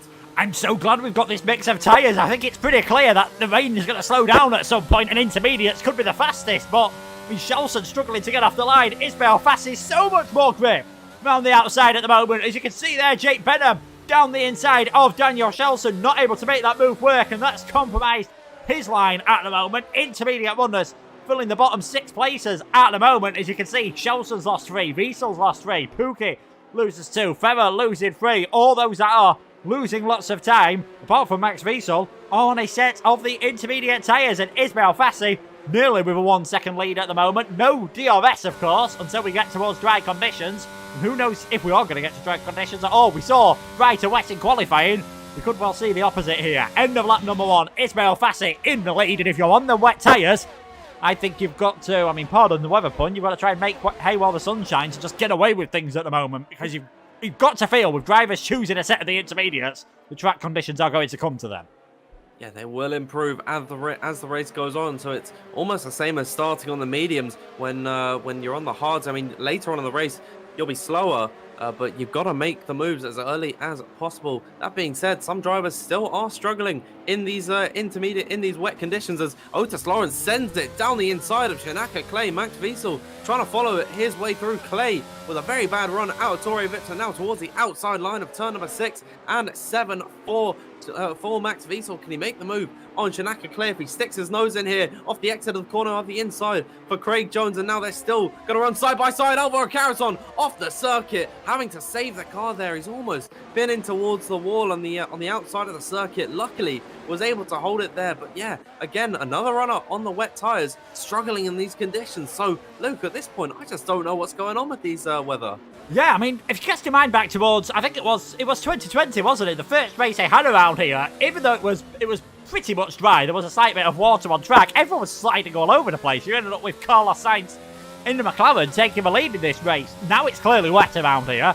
It was raining a lot heavier at the start of the race than it is doing now. And we've already seen massive improvements, and we're seeing Otis Lawrence all over the back of Jake Benham at the moment. He's trying to go alongside and around the outside in towards turn number 1. This would be a very brave move from the young Veloce Academy driver, and not able to make it stick at the moment. As Shanaka Clay already getting a 3-second time penalty. Another start to the race that hasn't gone to plan for Clay. Only driver to get a penalty at the moment. I'll be gobsmacked if it stays like that. But now it looks like the intermediates just starting to, they're hanging in there a bit. They've had that first lap. They've got used to where the grip is. Ronhaar didn't lose any time on that previous lap, and it doesn't look like Shelson, Cohen, and the rest of the intermediate runners did as well. So this is going to be intriguing to see how things work, to see whether anyone is going to attempt a no-stop strategy, and if they don't, see how quickly you're able to make it work through the field on a fresh set of tyres. Yeah, it's all about utilising these tyres in the best conditions possible at this point. However, Thomas Ronhaar already beginning to close the gap to Ismail Fassi at this point, so maybe those intermediates now coming into effect. It was purple in Sector 2, and Ismail Fassi with a bad run out turn number 13. Thomas Ronhaar certainly applying the pressure to the Red Bull driver at this point in time, is off the exit of Sagres now and in towards turn number 15. The gap, it's about 0.5 of a second at this point. That is continually closing off the exit of the corner. And could Thomas Ronhaar get on the battery, try and go for the move in towards the first corner? He's certainly on the power now, and with the fastest lap of the race, Thomas Ronhaar is flying at this point. Back behind as well, Daniel Shelson trying to make the move on Alpi Butcher. Thomas Ronhaar not close enough to go for a move in towards turn number 1. What about Shelson on the back of Butcher? No, not in towards that first corner, as certainly Luke is already beginning to pick up. Thomas Ronhaar getting close to the rear of Ismail Fassi, not able to make the move just yet, but it looks inevitable at this point. Yeah, I mean, 1:29, the fastest lap of the race. What we saw there from Thomas Ronhaar, taking into account, of course, what the fuel loads are on the car, the fact that they're taking it a bit more steady at this point. I say that as Lawrence and Clay are going side by side for the second out of 4 laps in this race, and we'll see which one of these is going to give up. It looks like Clay on the outside for now is going to have to yield and couldn't quite get the cutback. Going back to my original point, 1:29.9 being the fastest lap of the race, let's not forget they've got fuel on board, so it's suggesting to me that it is probably about as wet as it was towards the end of Q2 at the moment. So definitely borderline as to whether the intermediates are the best tyre, as Alvaro Caraton thinks about a move on Max Wiesel. Well, I think more than thinks about it, almost able to make it work at the moment, just not able to get the purchase from those wet tyres. Max Wiesel goes deep. That opens the door for Caraton, who was almost able to say thank you very much, but again, not able to get the power down here, and this is just allowing those two ahead of them to pull away and allowing Cohen to catch up as Daniel Shelson, on a set of the intermediate tyres, makes a very unorthodox move on Alfie Butcher, and we're seeing a plethora of wet-shod cars coming to the pit lane. Yep, the intermediate conditions seemingly coming right now at this point, and all the wet runners regretting their decision. I think they probably thought that these wet conditions were going to last a lot longer in the race, to the point that the intermediate runners would fall off so much they essentially got a free pit stop, as now Thomas Ronhaar on the back of Ismail Fassi. Fassi's not making it easy for the Haasman, but around the outside in towards Torre Vip. Can Thomas Ronhaar make this move stick? Ismail Fassi almost forcing him off the circuit, but leaves him the room ever so slightly on the outside now, and Thomas Ronhaar in towards the second sector has got to make the move in a difficult position around the outside of turn number 6 in towards 7. Not quite able to make the overtake stick. He's got the superior tyres. He's needing to bide his time, but surely he's getting held up at this point by Fassi's, by his wet-shodden tyre, by his wet-shodden Red Bull at this point, and in towards now the third sector.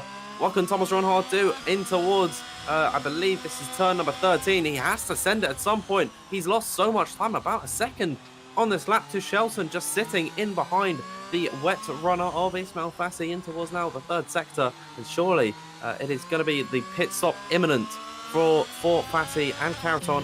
And Max Wiesel coming to the pit lane, but he's fitted the wet tyres. I think there was a big blunder for the Aston Martin runner there. Ismail Fassi not coming into the pit lane. Thomas Ronhaar around the outside in towards the first corner once again. Fassi not making this easy for the Dutchman. In towards the first corner they go. Finally, the move is made, and Thomas Ronhaar back into the lead of this race. Yeah, not too surprising there. Just not enough grip on those wet tyres anymore. They're probably starting to overheat. It wouldn't be surprising to see them weaving offline just to try and find some puddles at the moment. What all that battling did allow, though, it allowed Daniel Shelson to catch up. As you can see, all those drivers that have come into the pits for a fresh set of the intermediates, apart from Max Wiesel. What looked like such a promising race, unfortunately for him, is going to lead to absolutely nothing. He's back into the pits. He's going to have to put on a set of the intermediate tyres, and he's going to be a long way off the back of the order. It looks like Nico Longuet's had some drama in all that as well. Whether he's had to double stack behind Jan Halliday, because he is now also a long way off the rest of the field, so not an ideal debut in the Ferrari for him. It's early stages, but things are looking good for Ronhaar. 1.8 seconds ahead of the next intermediate tyre runner. A lot can depend now on, what is the track going to do? Are we going to see it get towards full dry conditions towards the end of this race? I mean, look already, we've only had 8 or 9 minutes of this race so far. Look how much drier it is. Who knows what we're going to have in another 10 minutes time. And if we don't see conditions fully dry up, do you try and stay out on this set of intermediate tyres, or do you come in for a fresh set? On this game, Meta definitely seems to be coming for a fresh set of tyres, because you have got so much more grip on them. And talking of so much more grip, Daniel Shelson's going to get ahead of Ismail Fassi here. Don't know whether Fassi wanted to get into the pit lane, but he had an Aston Martin blocking his route. Side by side they go on the run down towards turn 1. This should be fairly straightforward for the Aston Martin driver. Shelson into second. There it is. So the intermediates, well and truly, are the quicker tyre, and once again, Shelson sitting behind behind Ismail Fassi on his wet tyres. Lost them about 1.8 seconds to Thomas Ronhaar.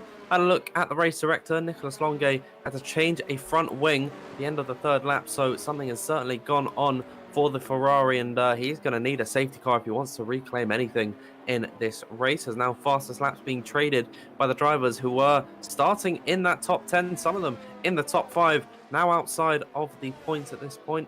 Shanaka Clay with the fastest lap of the race and a 3-second time penalty to his name. It really is not going well for the Williams camp at this point. Caraton had to stay out an extra lap actually for so as to not double stack on the back of his teammates. So yeah, a lot of drama early on in the session, but I think things are finally beginning to calm down. A lot of the runners that were eliminated in the first session of qualifying now find themselves in a points-paying position. Modesto Mena, Ika Baena, Boulam Ferrer, Liam Parnell, all of these guys out very early on in qualifying now find themselves potentially scoring points in this race. So these interchangeable conditions, Luke, have really shaken up the grid. Yeah, I mean, it's a very mixed up order at the moment. It is still very early days, but just looking at the championship standings and looking at who's in the points at the moment, as Fassi finally comes into the pits, he could easily drop behind, Longe here. Certainly, I'd expected to drop behind Leroy Brown, given how much faster those intermediate tyres are.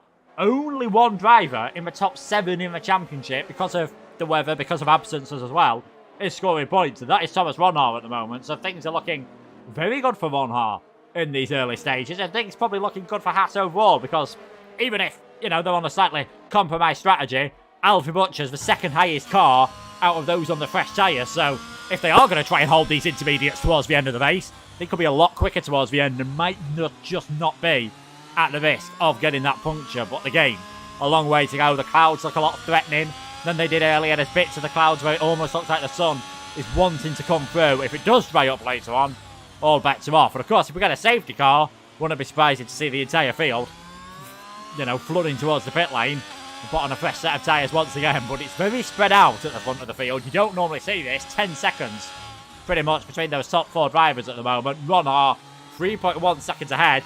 Now just needs to focus. Now just needs to concentrate. He was doing very well in Brazil. Picked up that 3-second time penalty, and that cost him a win. He will not want to make the same mistake again. Absolutely. It's all about keeping it consistent around this circuit, which you do have to say is quite difficult to do. A lot of these drivers we've already seen going off the track at some points along here and getting warning. Shanaka Clay already, I think, within the first 3 laps got his 3-second time penalty. At the moment, Ismail Fassi, we've seen now come into the pit lane. He's now sitting in P15 behind Shanaka Clay, but at this point in time, he is the quickest man out on circuit. He was purple in the second sector, and I'd imagine it's going to be the same fate in sector 3. However, track conditions still continue to improve as Yannick Schmidt sets the fastest lap of the race, 1 minute 27.105, and Jan Haladej in the pit lane sees no point in continuing. He's well off the back of anyone else. He's in the bottom 5 at this point, and he decides that his day is done. At this point, Luke, I'm just looking on board with some of these drivers. The rain seemingly clearing up almost completely. I mean, it's still dropping ever so slightly, but I think we could definitely see, maybe in the next, I want to say 8 or 9 laps, we could see the rain completely stop here. Yeah, I think we're now at very similar conditions towards the end of Q3, and it didn't look like, if the rain stopped at the end of Q3, it didn't look like we'd have been out there too long before we would have seen dry conditions. On board with Jake Benham, looks a bit heavier at this part of the track than it did in the final few corners. He's just trying to make a move on Alfie Butcher at the moment. Certainly wouldn't have expected these two names to be fighting outside the points at the moment, but it's been a weird start to the race. But all of this pack you would expect to be able to catch up to those ahead of them, and that could be another crucial point. When the rain stops, that could really make things very interesting at the moment as to where you are on track, because if you're coming through turn number 1 when the track is suddenly dry enough, you are going to lose so much time. If you're coming through the final corner, you could dive into the pits, maybe get a little bit of a jump on everyone else, and maybe just surprise a few people. But there we go, Butcher, fastest lap of the race, 26.7. Ismail Fassi set at 26.4. We're going to get dry tyres, I think, before the end of this race. It's just whether it comes at a point whether the drivers are going to have to go to hards, mediums, possibly even the soft tyres, as Alfie Butcher becomes the second driver to pick up a 3-second time penalty. Yeah, what I remember about this circuit on this game is that the mediums, you typically pit from the hards on about lap 20, I think is around about the pit window. So still certainly a lot more time to go. If the rain were to stop now, all of these runners would come to the pit lane for a set of the hards and then go to the end on that set. But it's going to enter a bit of a grey area in the next 5 or 6 laps, where the driver's not going to be too sure if the mediums can last or if the hards are going to be quick enough. Whether the track will dry enough for them to be in optimal conditions. There's still a bunch of question marks overhead at this point in time, but one thing we do know is that track conditions are certainly improving. These guys are improving by about half a tenth a lap, pretty much, from what we saw last time by. Yannick Schmidt's previous best lap was about 6/10 slower than what Ismail Fassi did on his fastest lap attempts. So still plenty of opportunities for these runners further back down the order, who are beginning to catch the runners with 5 lap older tyres. Yannick Schmidt in the last few laps been able to catch about maybe 5 seconds to Liam Parnell. Still plenty of action yet to come as Alvaro Caraton in P16 is now the fastest lap holder. Seems like no one wants to hold it at this point as Nicolas Longe decides to take it on, and I'm seeing in the live chat someone saying race engineer says dry shortly, so our theories, Luke, seemingly are correct. Yeah, I mean, if the rain stops on this lap, it is probably about 13 or 14 before we're going to see anyone go for a set of dry tyres. That's a very optimistic move from Jake Burnham, but fair play to him.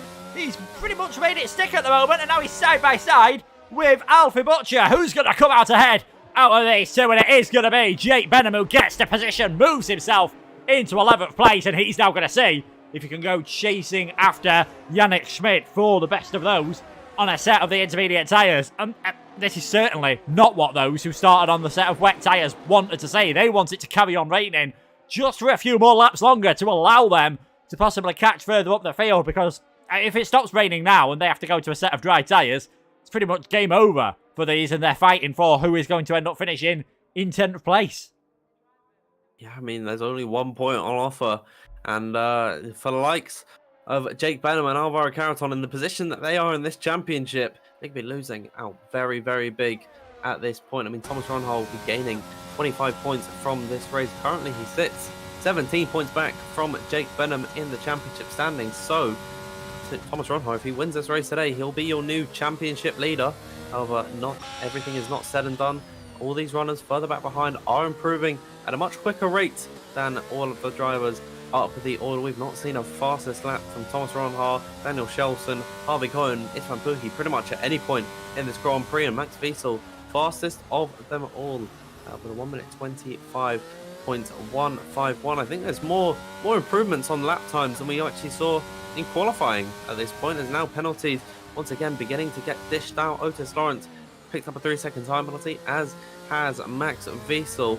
No one in the top 10 at this point in time has picked up a 3-second time penalty, so it's very interesting to see what is happening up there. I think they're all just keeping it a lot more safe. You know, they have much more to lose than the likes of Benham, Butcher, Lawrence, Clay.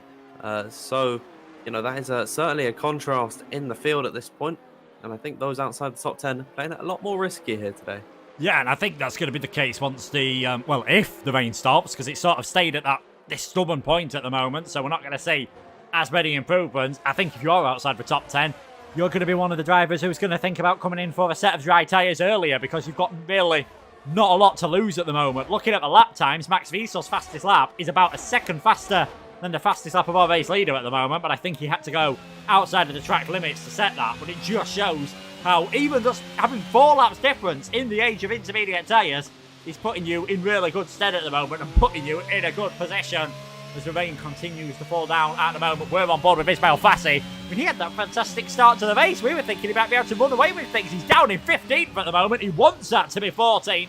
Round the outside of Shanaka Clay at Tory Vip. Not going to find too much room there, but the Spaniard determined to keep his foot in and determined to keep hold of that position. He's got the freshest tyres of anyone.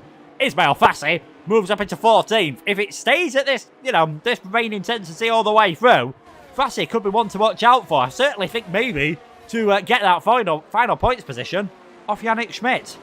Yeah, well, I think riding on board with Ismail Fassi at this point, it looks like to me the rain has completely stopped here. I'm seeing the sun beginning to peek through some of the cloud. I mean, there's a few glaring spots on the camera lens, so potentially the rain conditions are over and done with. But of course, this is a pretty long circuit. It could be dry in one part and then still raining in another, so we'll have to wait and see.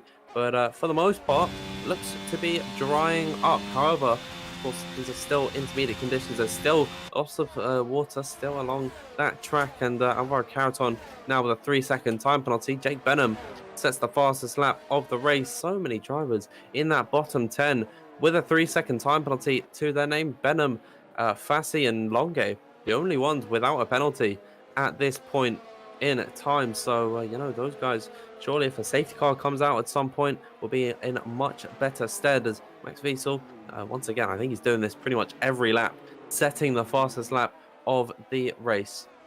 Still plenty of action left to come. We're just about to reach the halfway point in this Grand Prix. And one thing I'm noticing, Luke, is that Liam Parnell is losing a lot of time to Yannick Schmidt. And if the track doesn't dry up quick enough, these intermediate runners, they might have a bit of struggle on their tyres to keep them from puncturing. So, you know, it's not all over at this point, but there's still an uphill battle, I'd say, for the likes of Schmidt, Benham and Butcher.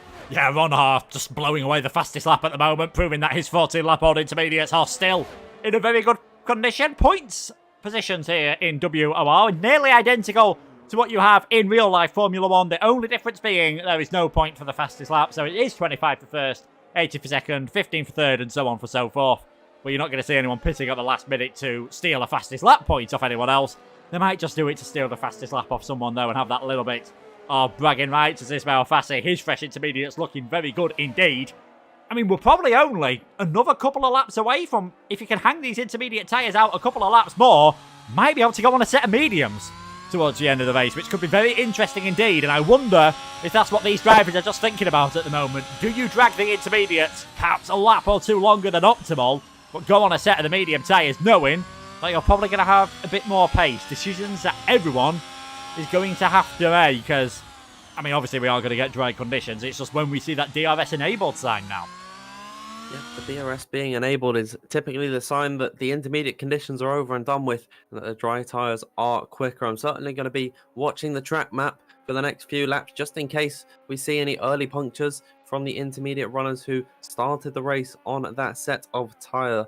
And possibly that could be the case. However, Thomas Ronhaar, he decides not, and he improves once again on his fastest lap, now with a 1 minute 24.3. This is quicker than some of the pole times, of the qualifying times. Istvan Pukki, I say a very early stop from the Hungarian in this race. He's been, he shot himself in the foot last time out in Belgium with the strategy, hoping that he doesn't do it again, but it is indeed medium tyres, the yellow wall medium tyre for Istvan Pukki. Is it dry enough though? We'll have to wait and see as he comes out of the pit lane now. A lot of other runners coming into the box. Crucially though, the two Williams drivers, actually no, they're not double stacking, that's my mistake there. I thought Caraton was in the box, but everyone outside the top 10 coming into the pit lane now. Otis Lawrence onto a set of the hards, Benham, Butcher, all of these guys, Shanaka Clay, Ismail Fassi, they're all fitting the medium tyres as Max Wiesel, 5-second time penalty for speeding in the pit lane. The poor guy is not having a good one.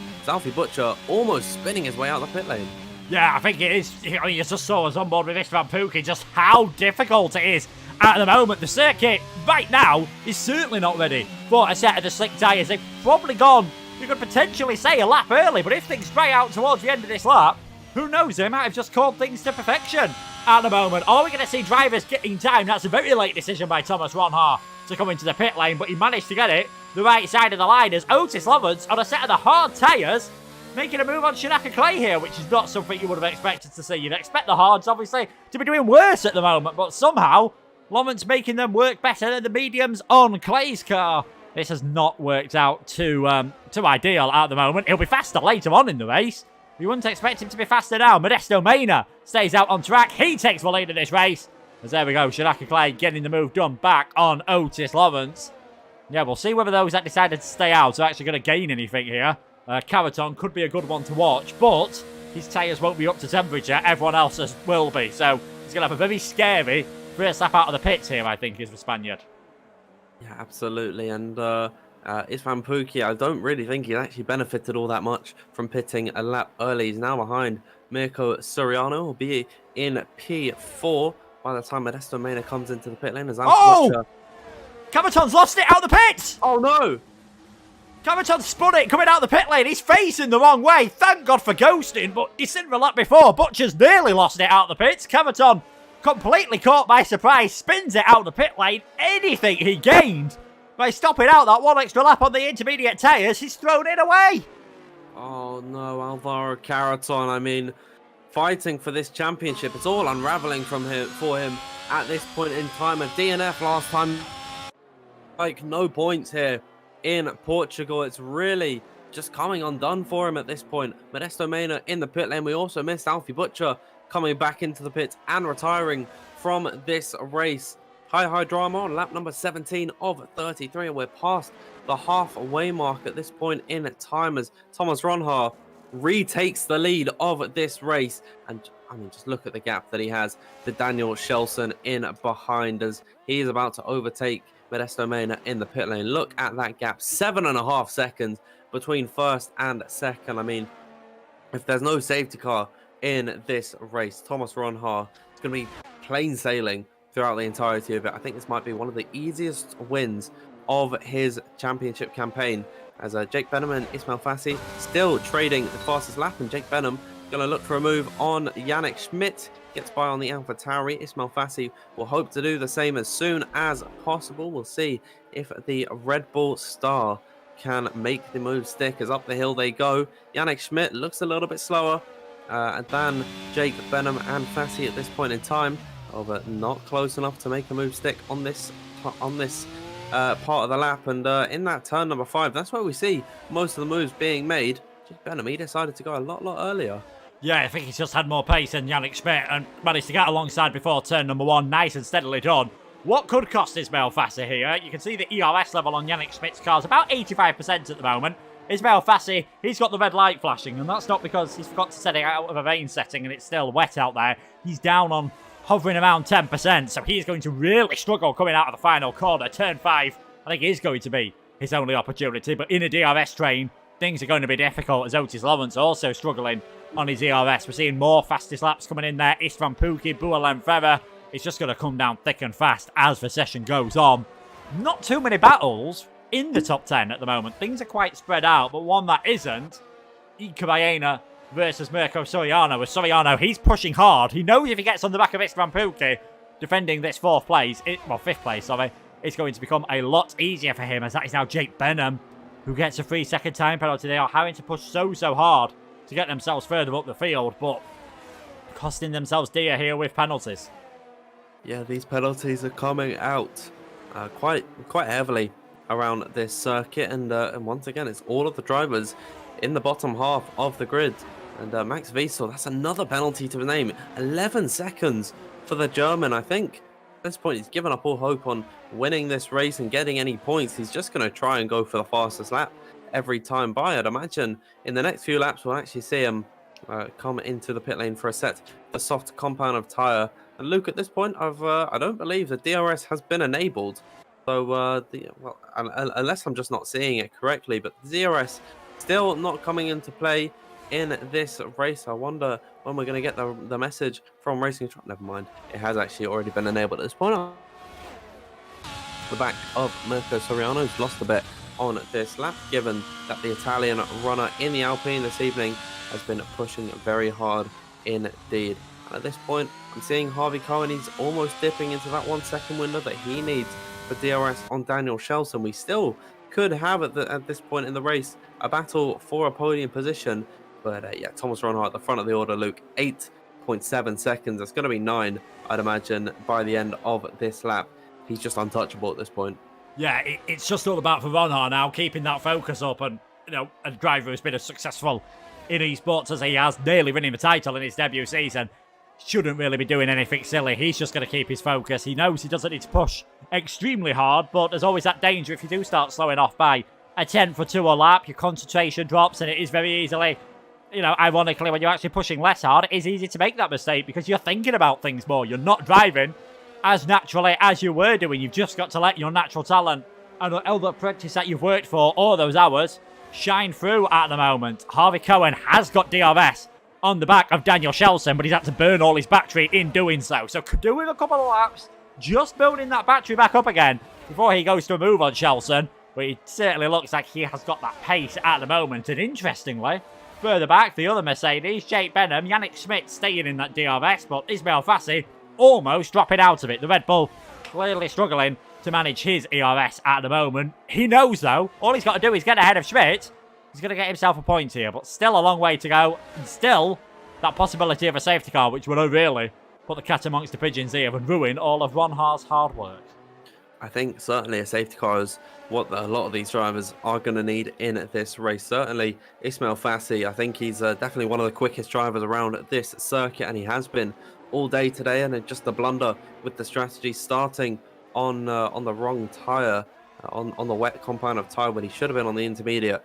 He really did shoot himself in the foot there, and he's thrown away a chance at a potential win. Because if you remember his incredible start on Thomas Ron, he led the race from the beginning, but then had to pit later than he had to pit when he didn't really want to at any point. The rain just decided to dry up, and the rain decided to stop so abruptly at this point in the race, and then the track dried up very quickly. And as soon as we saw it, it went from wets to mediums in the space of 15 laps. So yeah, Ismail Fassi really unfortunate in it. This one as Harvey Cohen gets close to the rim. Again, Luke, he's not got much ERS as Mirko Soriano and Iker Baena having their scrap for P5 on circuit. We'll see what they can do. It's Italian versus Spaniard, and Iker Baena is going to have the DRS down in towards turn number 5. Torre Vips is going to be a move down the inside of the corner. Mirko Soriano without much ERS to his name. It's going to be an easy move up the inside for Iker there. He gets by on the Alpine, and that is P5 for him after qualifying in 19th position. No representative lap time in qualifying whatsoever for the Spaniard. Now he sees himself, if there's some more action up ahead, he could have a potential podium in this one. Yeah, just called it right with the strategy and let's reap the rewards at the moment. There's no points for qualifying. No, it looks very nice, obviously, setting the fast lap out of there, but yeah, no points for qualifying, and Iker Baena on his way to get 10 points at the moment as things stand, but we know a lot can change. He's now going to try and see, I'd imagine, if he can get onto the back of Istvan Pukki. It looks like Soriano not putting up too much of a threat for that at the moment. Harvey Cohen not really close enough to Shelson to really pressure him in towards turn 1 on this occasion. Could do with a few more laps of not burning that ERS, of building that ERS up and trying to see if he can get any moves done. Jake Benham trying to see if he can just having a bit of lag on my screen there with Benham, just trying to see if he can get ahead of Yannick Schmidt far enough at the moment. But Schmidt's on for points on his debut, which is not bad considering I think it was only an hour or two before this race where Schmidt found out he would be racing. Yeah, a very last minute substitution in this one, and yes, certainly Jake Burnham is lagging all over the place. I can tell you, Luke, that is not just your issues there, that is Jake Burnham, I think, on his end, really is struggling with his internet. Maybe that's going to possibly scare Yannick Schmidt a little bit, because that Mercedes will become very unpredictable, and it could be on another part of the circuit and then all of a sudden zip on into him, send him into a spin, and then out of the race. I mean, we don't know what could happen with a lagging car around him, as at this point Ismail Fassi is also beginning to charge up the battery once again. Yannick Schmidt, he is closing to him on the ERS front. We could see a battle for P11 and what will be, after Jake Benham's penalty, the final points paying position in this race. So stay tuned for that. And at this point, the grid has just become incredibly spread apart. I mean, Harvey Cohen is getting close to Daniel Shelson, but Shelson's just got so much more ERS in the battery that it is so hard for Harvey Cohen even to get close enough to make an overtake. And Luke, I don't remember if this was in PSGL or WOR. I just remember commentating it with Ginger Andy, where we had so many wet races that it ended up having to be dry. We had to set the weather in the lobby to dry. And I'm wondering, after how many intermediate and wet sessions we've had in WOR, do you think there's a potential opportunity for us to set the weather to dry? I mean, I think drivers wouldn't mind it at the moment because they've got that predictability. Obviously, they do a lot of dry practice, they do it in Grand Prix, but dry conditions on this game are very similar to each other. You don't see, unlike some other games, unlike ACC and iRacing, where track temperature and air temperature can play a massive effect in how the car handles. It doesn't too much on the Formula 1 game, whereas wet conditions, you can have it slightly damp, you can have it a lot more wet. I mean, we saw just how different wet conditions can be around here. So the drivers wouldn't complain. I can't remember I think it was on F1 2019 or, late days of F1 2018. I think I commentated on some league where it was 7 or 8 wet races in a row. It was absolutely ridiculous how often things were staying wet at the moment. As you can see here, Harvey Cohen getting onto the back of Daniel Shelson a lot closer than he's been for a long time, and he's close enough to make the move in towards turn 1. Daniel Shelson, surprisingly, not using his ERS to defend that one, and that is Harvey Cohen up in towards second place. And here's an interesting one. Istvan Pukki's been able to get on the back of this battle as well. I think Shelson might be going to go for it in towards turn number 5, Torre Vip, but Harvey Cohen's done well enough to pull away out the exit at turn number 4. And indeed, you're right, we've got a yellow flag back down the order. That's Leroy Brown going for a spin. the exit of Galp corner. That's turn number 15. And his day goes from bad to worse. But yeah, Daniel Shelson now down into P3. He knows that he can catch up to Harvey Cohen because, of course, he's got a lot more ERS. He can see the blinking red lights on the back of the Mercedes, so he is sub 10%. Shelson, meanwhile, almost a full battery in his Aston Martin. Teammate Max Wiesel retiring from this race in the pit lane. That makes it 3 retirements in this Grand Prix. Max Wiesel, Alfie Butcher, and Jan Haladej on lap number 25. We're coming towards the end of this Grand Prix. No signs of a safety car at this point as Caraton adds to his woes. That's another 3-second time penalty to his name. That makes it 9 seconds total for Caraton. And these past 2 races have been the complete polar opposite of what we saw in the beginning of the season, where he was so able to consistently get podiums. It was started out in Brazil with 18 points at P2. Then again in USA, he finally won in Azerbaijan after Shipos and Pookie had their incident. But then in Belgium, DNF, and now in Portimao, looking like P16 and no points whatsoever. Yeah, not ideal at all. And of course, you know, went on the wrong strategy. All started in Q2, perhaps, not getting that good lap earlier on, and then spinning out the pit lane when he probably put himself in a slightly better position. If it wasn't for that spin out the pit lane, probably be involved with Benham, Schmidt and Fassi, and maybe wouldn't have had to drive as aggressively, and maybe wouldn't have picked up as many penalties as, unsurprisingly, when as soon as we saw him coming to the pit lane, I think we knew what was coming. Alvaro Cavaton becomes our 4th retirement of the race, and we are down to just 16 runners here. I'm surprised Shelson didn't defend still. We've been watching this battle for a bit. I'm surprised he didn't use his ERS to try to defend, whether he is going to try and attack things on the final lap. But at the moment, he's 6/10 of a second behind. There's no guarantee he's going to be close enough to try and go for a move on the final lap, and maybe might have cost himself a chance of getting that 2nd place. And who knows, if Cohen is able to escape away, you know his friend Pookie is going to be all over the back of him. Might even lose a shot at a podium here with 7 laps to go. Now we know that Shelson has got the battery to do it. He's got 80% in that Aston Martin, so he used a little bit on the last lap to catch up to Cohen, who's not been able to charge the battery. There's not really that many heavy braking zones along this circuit. The only one I can really think of is down in towards turn number 5, Torre, bit where they're actually approaching at this point. That is where you can recharge the battery the most, as we've got another yellow flag. That was Leroy Brown spinning off in his Alfa Romeo down in P16. But yeah, not many heavy braking zones along this track, so not many opportunities to charge the battery. So Daniel Shelson, surely he's got to know this and know that Harvey Cohen not going to be able to really put up much of a fight with him. Why not go for the move as soon as possible, then just pull away and take that pressure off yourself as the laps tick down in this race. The more he spends behind Harvey Cohen, the less opportunities he's going to have to overtake. So not too sure about Shelson's strategy in this one. Ifan Pookie is also a looming threat in behind at this point in the race on lap number 27. Thomas Ronard's just crossed the line to begin at lap number 28 with 6 to go in this Grand Prix. I think the real battle is going to be for P2 in this one. Yeah, I think Shelson might be best on the penultimate lap, going for a move either into turn 1 or into Torre Vip, turn number 5, and then just burning his battery on the rest of that lap and seeing if he can build that gap, which would be a disaster for Cohen, and it is a big if Shelson's able to build up a big enough gap to get himself out of DRS range. Pookie's not got a lot of ERS either, so that's probably just protecting Shelson at the moment. It's hard enough anyway when you're the 3rd man in a train to make any overtakes in modern Formula 1, never mind when you've got because of your lack of ERS, such a power disadvantage to the car in front of you. But Shelson's holding on quite well for now. We might even have Baena and Soriano building onto this battle. It has tended to have been, really, since the start of the race, it's tended to have been very split out towards the front of the field, and there's no better example of that than Thomas Ronhar, who's sitting purple middle sectors at the moment, still pushing incredibly hard.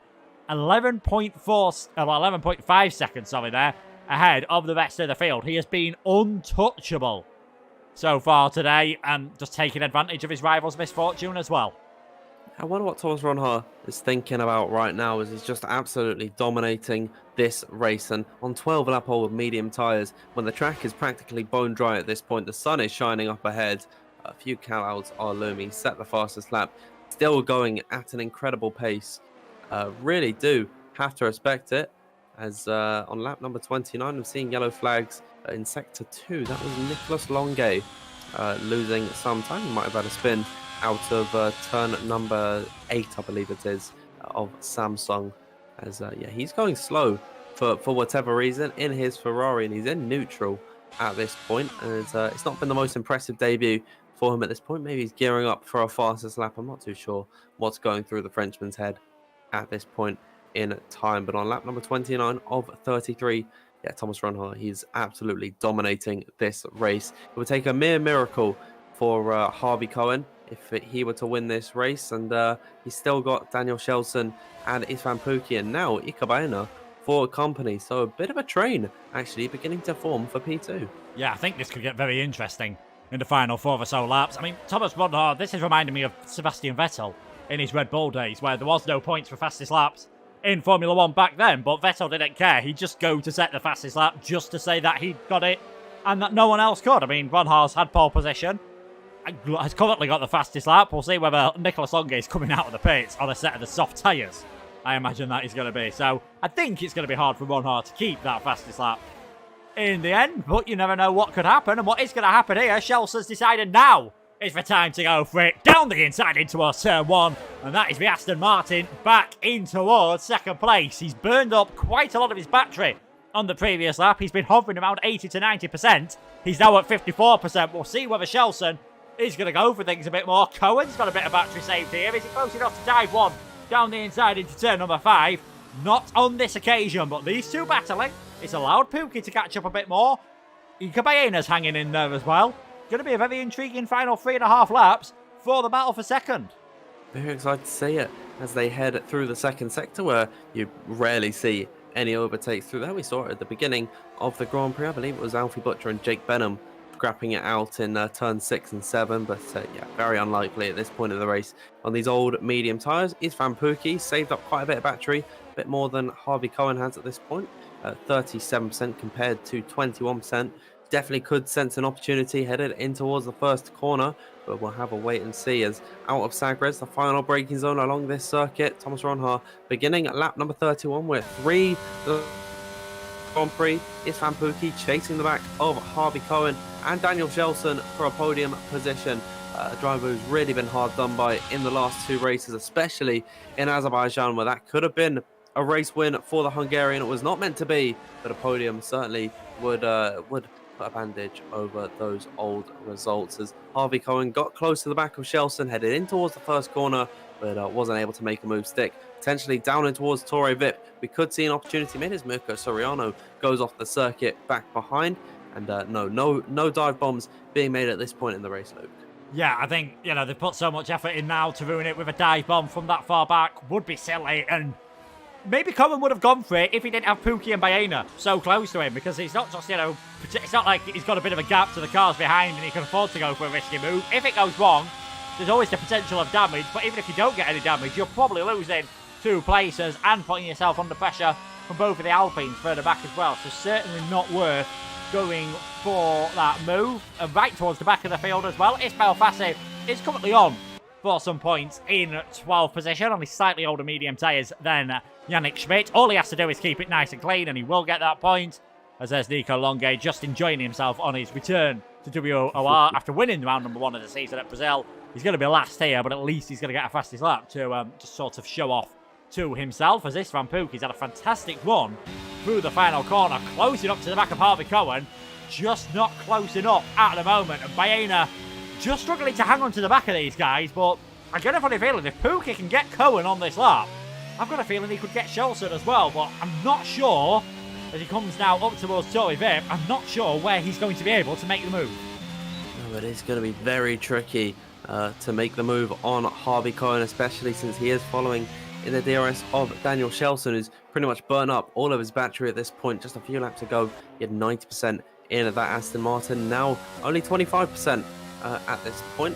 Harvey Cohen on 14% ERS. Isfan Pookie has the most advantage in this one. He's got 1 lap older tyres than Shelton and Cohen. How much difference is that going to make? I wonder if it's going to be the same as about 10% more in the battery. We'll have a wait and see as Thomas Ronhaar is coming out of the final corner. He'll begin the final lap. Looks untouchable in this Grand Prix. He's got Nicolas Longue ghosting through him as he's trying to set multiple fastest laps in this Grand Prix. But yeah, we'll have to wait and see.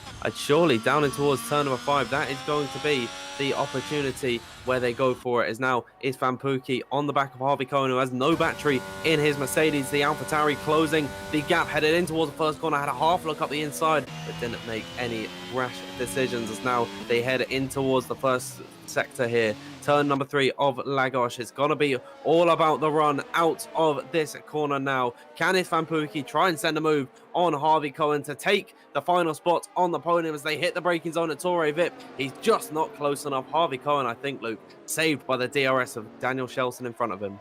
Yeah, not only that, Istvan Pukki just went a bit too deep in towards turn number 3 there. That compromised his line through 4 and 5. Otherwise, I think the move might have been on for the podium. Further back, the hard tyres of Otis Lovett's have finally started to come into their own, as Jake Benham and Yannick Schmidt are having their own battle for the final points position on track. They're not going to get any points anyway because of the penalty situation, and that final point is going to go to Ismail Fassi as they're still battling side by side. And one man who's not had to worry about battling whatsoever is Thomas Ronhaar. Here he is now out of the final corner. Thomas Ronhaar is finally going to capture a win here in season 14 of WOR.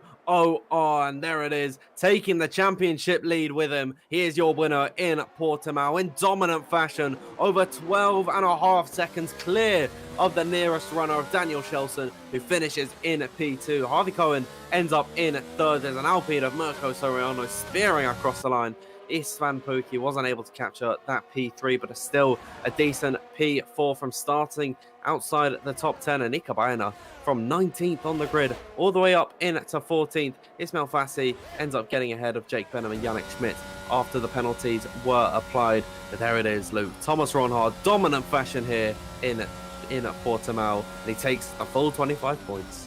Yeah, I mean, pretty much a perfect race from him there, Ronhaar. Got it right on the strategies, didn't panic earlier on when Ismail Fassi was gaining all of that time. Very nicely done from Thomas Ronhaar. And obviously now taking the lead of the championship, not by too much. He's only going to be 8 points ahead of Jake Benham. But now he's the only person to have scored points in every single race this season. And that was a marker. He was dominant tonight. Yeah, my maths was a little bit off there. It's going to be 71 points, if I'm not mistaken, for Thomas Ronhaar. Jake Benham with 0 points this evening will be 8 points back on 63. And Caraton will be 10 points back on 61. Those are your main 3 in this championship fight.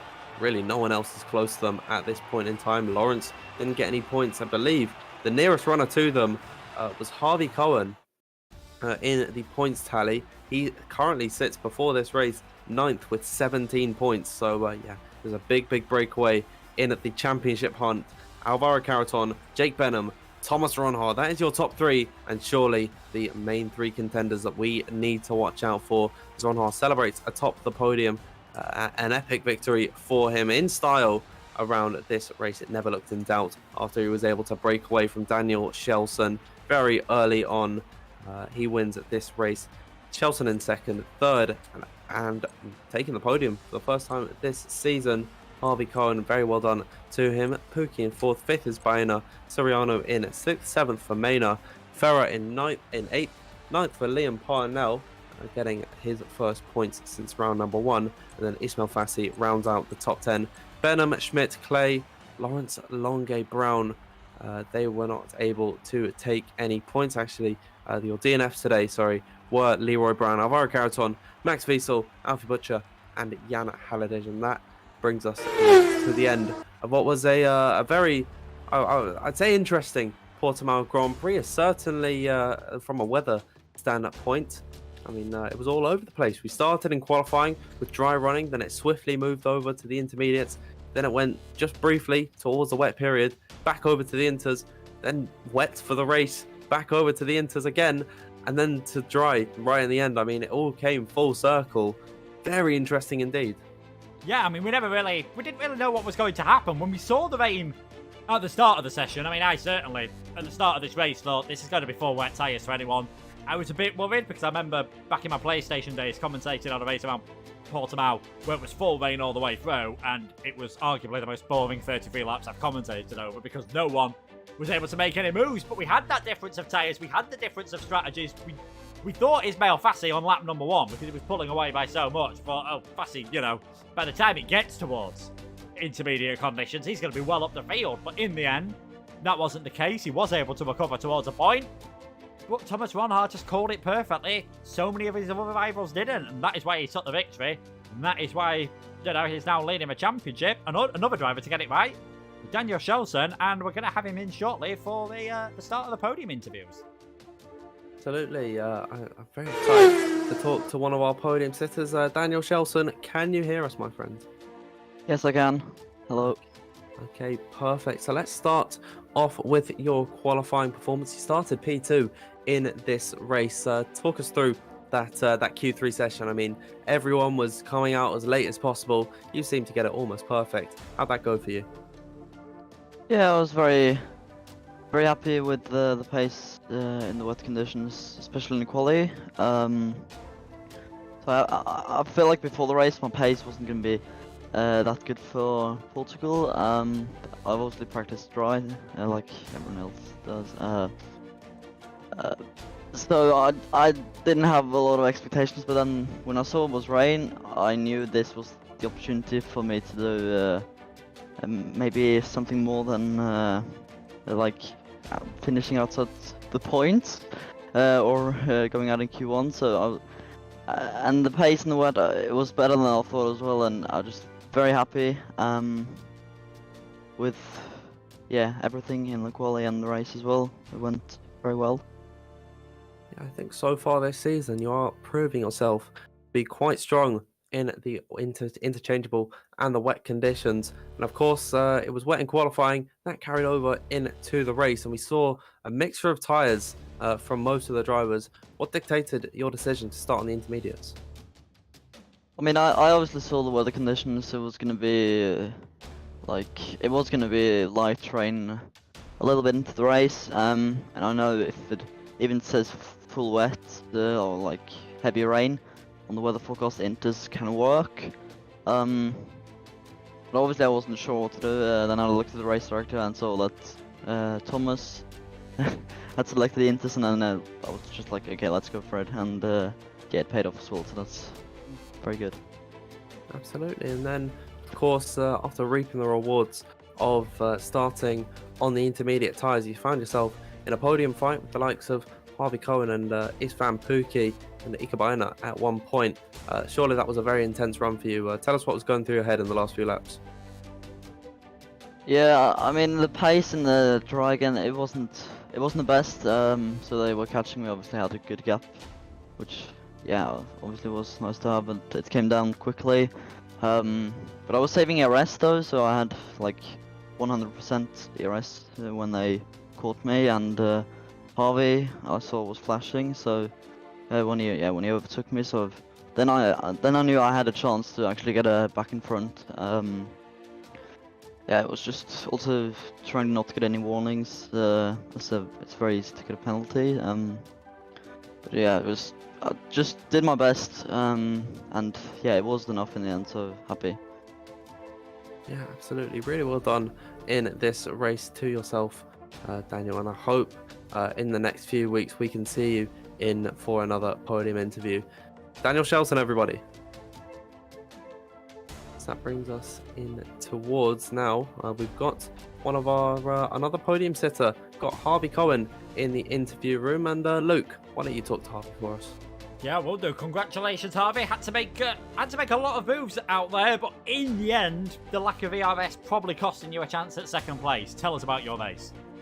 There's nothing much to say about it really. I did no practice. I've never really driven this track, so when I saw there was rain, I was a bit happy because I knew it kind of evened it out a little bit, you know, the pace deficit. And I just kind of took a risk starting on the inters, and from then on, like I was just pushing like 100%. I just saw probably with the ERS, just trying to keep up with everyone. Yeah, definitely having to push very hard indeed. Were you surprised how, obviously given how wet it was at the start of the session, were you surprised at how quickly it became intermediates and then dry conditions towards the end of the race? Not really. I mean, we know this game's pretty whack with its weather system. So yeah, I think me having to do quite a lot of rain as well, I could kind of understand what was going to happen. But yeah, I think maybe it did catch some people by surprise. Yeah, and out of those in the top 10 in the championship coming into this race, it was only our race winner Thomas Ronhar that scored quite as highly as you did. Must give you a lot of confidence, even as a reserve driver. You've scored points in every race you've taken part in. If you do race in France, how do you feel about that circuit? Yeah, I probably won't be racing in France. I think that sums up how I think about the circuit. It's not really one of my personal favourites. Yeah, maybe if there's an open seat, maybe I'll just jump in for a bit of fun. Who knows? I mean, it certainly worked tonight when you didn't do a lot of practice. Get yourself a first podium of the season. Congratulations, Harvey. We'll let you head off now. Thank you. Goodbye, guys. That leaves us, Luke, with one more interview. The man who completely swept this race. Thomas Ronhar, are you here with us, my friend? Yes, I'm here. Okay, so let's talk about your qualifying. You left it very late in Q3, and there was a lot of pressure riding on your shoulders. Talk us through your pole lap there. Yeah, so I knew going to Q3 it was going to be a one-shot qualifying because the track was just quicker, getting quicker and quicker and quicker. So even though I could have said let them at the beginning, it was going to get me P10, so there was no point going out. So I left it to the very end. Bit of pressure involved, so it was quite fun out there. But yeah, happy with the lap, and yeah, pole once again. Yeah, absolutely. I mean, I believe that was your second pole of this season. So once again, you're a jack of all trades. I'd imagine with how your race pace is, and then your qualifying trim as well. Of course, that carried over into the race, and I'll pose the same question to you that I asked to Daniel Chelsea just before. Of course, you started on the intermediates. A lot of runners started on the wet. So what dictated that decision for you? Yeah, so obviously it's called the ultimate strat nowadays to start on the intermediates when it's completely wet still. The weather forecast did show it was going to be wet for quite some time. I believe it was 2 out of the 7 slots for the first part of the race. So it was kind of a gamble, but I knew if I could pay it off and just not make any silly mistakes, I will probably make it work, which I indeed managed to do. I managed to actually stay within a second of his mill, so it went to show that my strat was by far the quickest today to start on intermediates, and I'm sure Daniel was happy that he made that decision as well. So yeah, definitely that made a big role in my race today to start on the intermediates, and yeah, once again, happy to take my first win of the season. Yeah, absolutely, of course, and you took it in dominant fashion, and from pretty early on, you were just running by yourself. And I was wondering throughout this stream, what sort of goes through your head when you don't really have to worry about any runners around you, and you don't have to worry about a fight. Sort of, what are you thinking when you're just cruising along, dominating the race? So obviously in the middle of the race, when you see a gap of 10 seconds, you're very chilled, and you just want to control the gap, look at your tire wear.